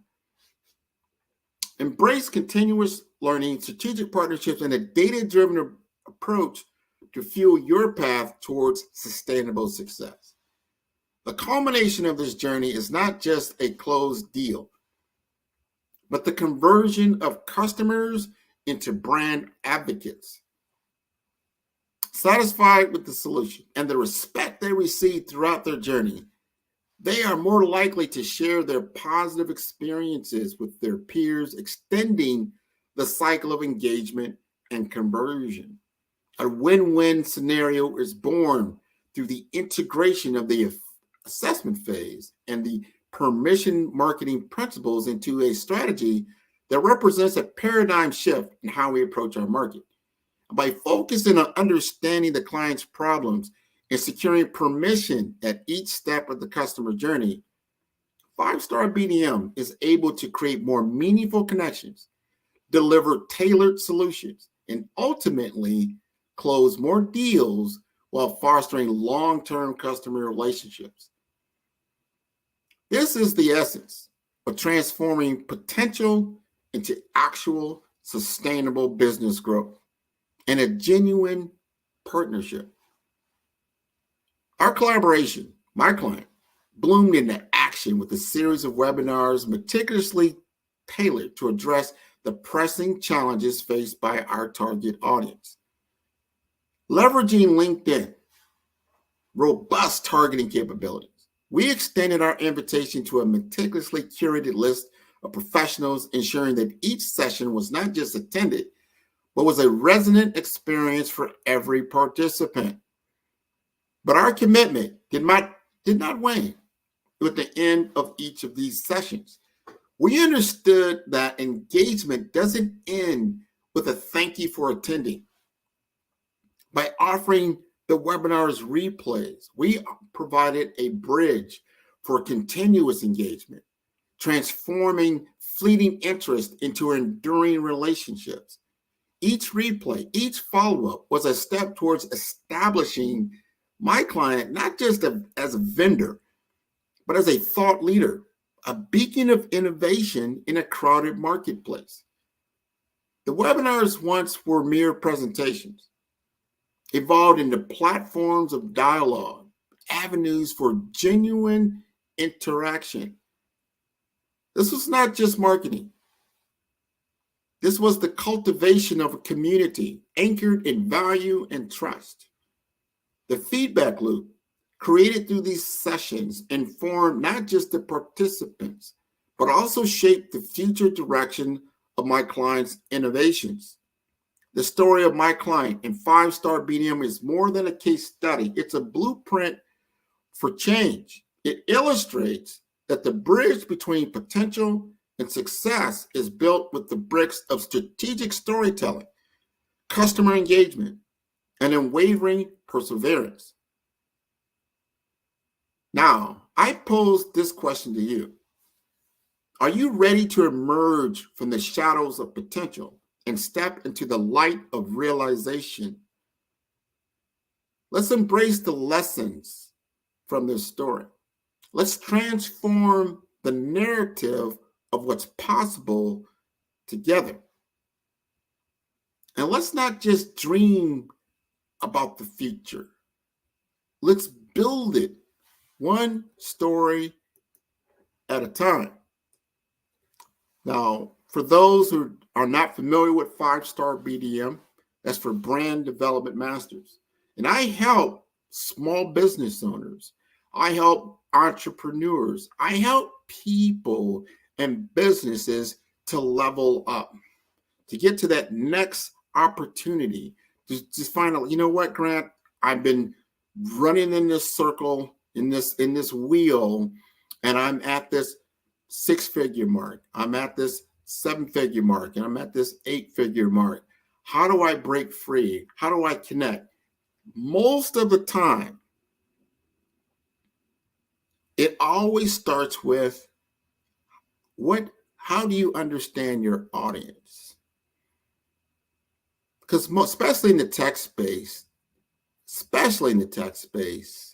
they truly understand their technology. They're wizards at understanding the technology, but they are sorely have a weakness in the area of understanding people, of understanding audience, of understanding needs, desires, and what it takes to get them to the next level. Understanding that technology is not the end goal. It's the enablement factor. I think Steve Jobs is very, very good at this. One of the few technologists that truly understand that his technology was an enablement factor, in enabling the community to rise further. And as we start on this journey of AI and artificial intelligence, and people are really enamored by it, and it should be, it's been around for a while, but look at how you enable people, entrepreneurs, businesses, communities, countries to level up, to get better as they move from the information age to the intelligence age, to have more greater intelligence at your disposal, to understand the difference between information, knowledge, and insight. Once you cultivate insight and you understand insight, that's taking your experience and understanding that experience, especially in conflict resolution. And most people are in some type of challenge that they're facing, whether it's an individual, whether it's a small business, which is a large enterprise, they're facing a challenge. Identifying that challenge is very, very important, and understanding resolution. And most of the time, we're talking about human versus human. So understanding how to communicate between different cultural differences, different people, different countries, different things that create the tension that's creating the challenge that you have is understanding communication.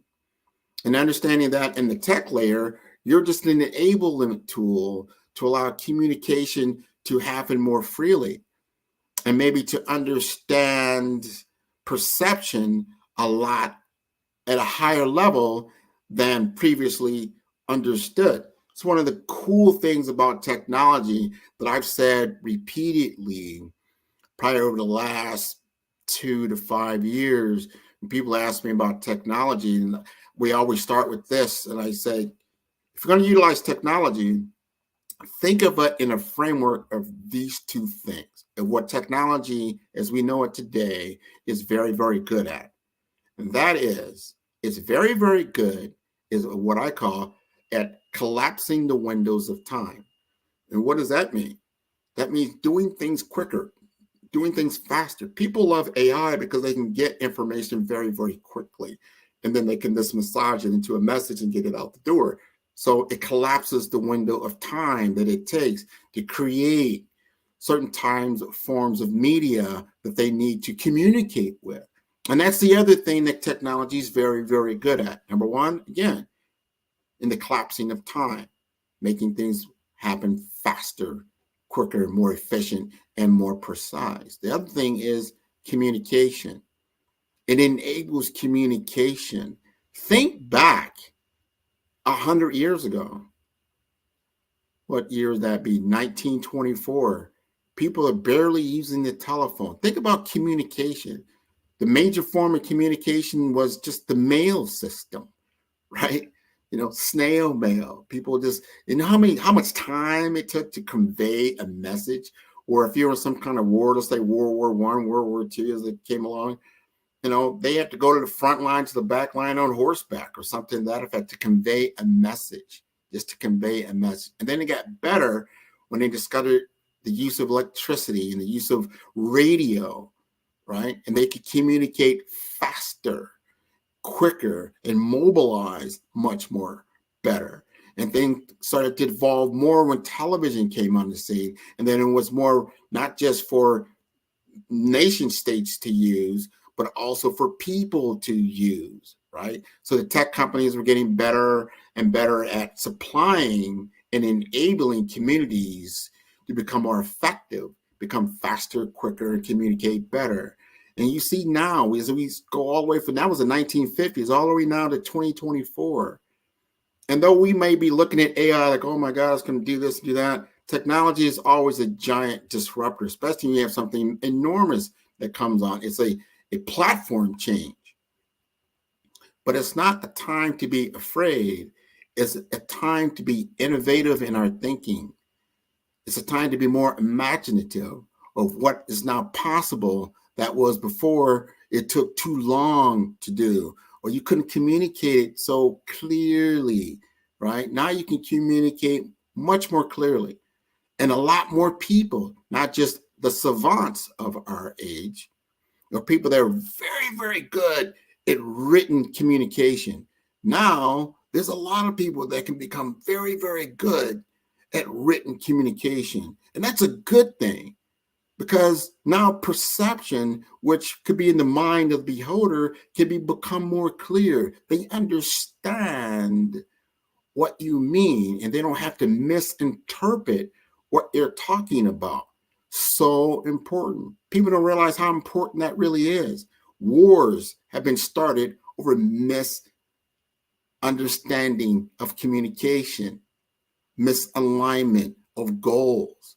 When they're clearly communicated, you can avoid a lot of tension that's occurring in your world, a lot of conflict that does not need to happen. So your world becomes a little bit more graceful, a little bit more honest, a little bit more peaceful. That is the effective use of technology in today's world. There are always going to be detractors, but they should be of the minority, not the majority. The majority of people use the internet very effectively. The majority of people use mobile technology very effectively. The majority of people are not bad people. Let's not focus on a few bad detractors. Focus on the technology. And while I've got one more minute, I'll talk about people like, well, AI is now taking over with the metaverse. Understand that that's one form of technology. And just because one aspect of one person used it negatively does not mean the technology of itself was negative. It was just utilized in a bad way. And if we take it from that and start to utilize it more positively and get it into the right hands, this could be an evolutionary effect on the human experience. Thank you very much. Thank you so much. Otherwise, that was a good presentation. I really I enjoyed your presentation. I may call you as well, Dr. Grant. Otherwise, thank you so much. And it has been my pleasure to have you on our show. I do not have any question at the moment. Otherwise, if I have questions, I know where to find you. Otherwise, we thank you. And I thank Dr. Eric for giving us this opportunity and also for giving you an opportunity to explain and propound on those important issues. And you use the case study for your client, which is very good. I'm sure those who are watching, they've learned one or two things which will help them to expand and grow their businesses, because that's what Black Business Expo is all about. Otherwise, when genius is common, I will see you on the other side. Thank you, Nathan. Did you know that approximately 333.34 million businesses exist today, according to a report from 2021? And you may be one of those businesses, or maybe you're not in the business market yet, but you're aspiring to be a business owner. Well, guess what? You're in the right place at the right time. Because let's face it, everything is about timing and opportunity. Hi, my name is Dr. Lotus Richey, and I'm the CEO and founder of the Lotus Richey Coaching and Consulting LLC, along with the Lotus Richey Ignite Show. 15 minutes of success with Dr. Lotus Richey, as well as books to boom your business and bring who you are. And today, I want to bring this amazing message to you about the Black Business Network and the Black Business Olympics. See, the Black Business Network and the Black Business Olympic is designed to help people just like you, that's right, that look like me, to take their business to the next level. Not just in your front yard or your backyard, but globally. The Black Business Network and Black Business Olympics is designed not to just help you survive, but to help you thrive. So join us today as we come together with businesses all around the world to support our students, our children, our young teens, our young entrepreneurs. What we do is we come together to help raise funds for students who are aspiring to be business entrepreneurs, who are aspiring and who are thriving in college. We endow them with a wonderful opportunity to gain scholarship of either a laptop or several thousands of dollars. And we invite you to help be a contributor to this amazing opportunity to help someone that looks just like you. So join us today at our website and let us connect with you and help you ignite and take flight in every area of your life on the Black Business Network and the Black Business Olympics. I'll see you on the other side.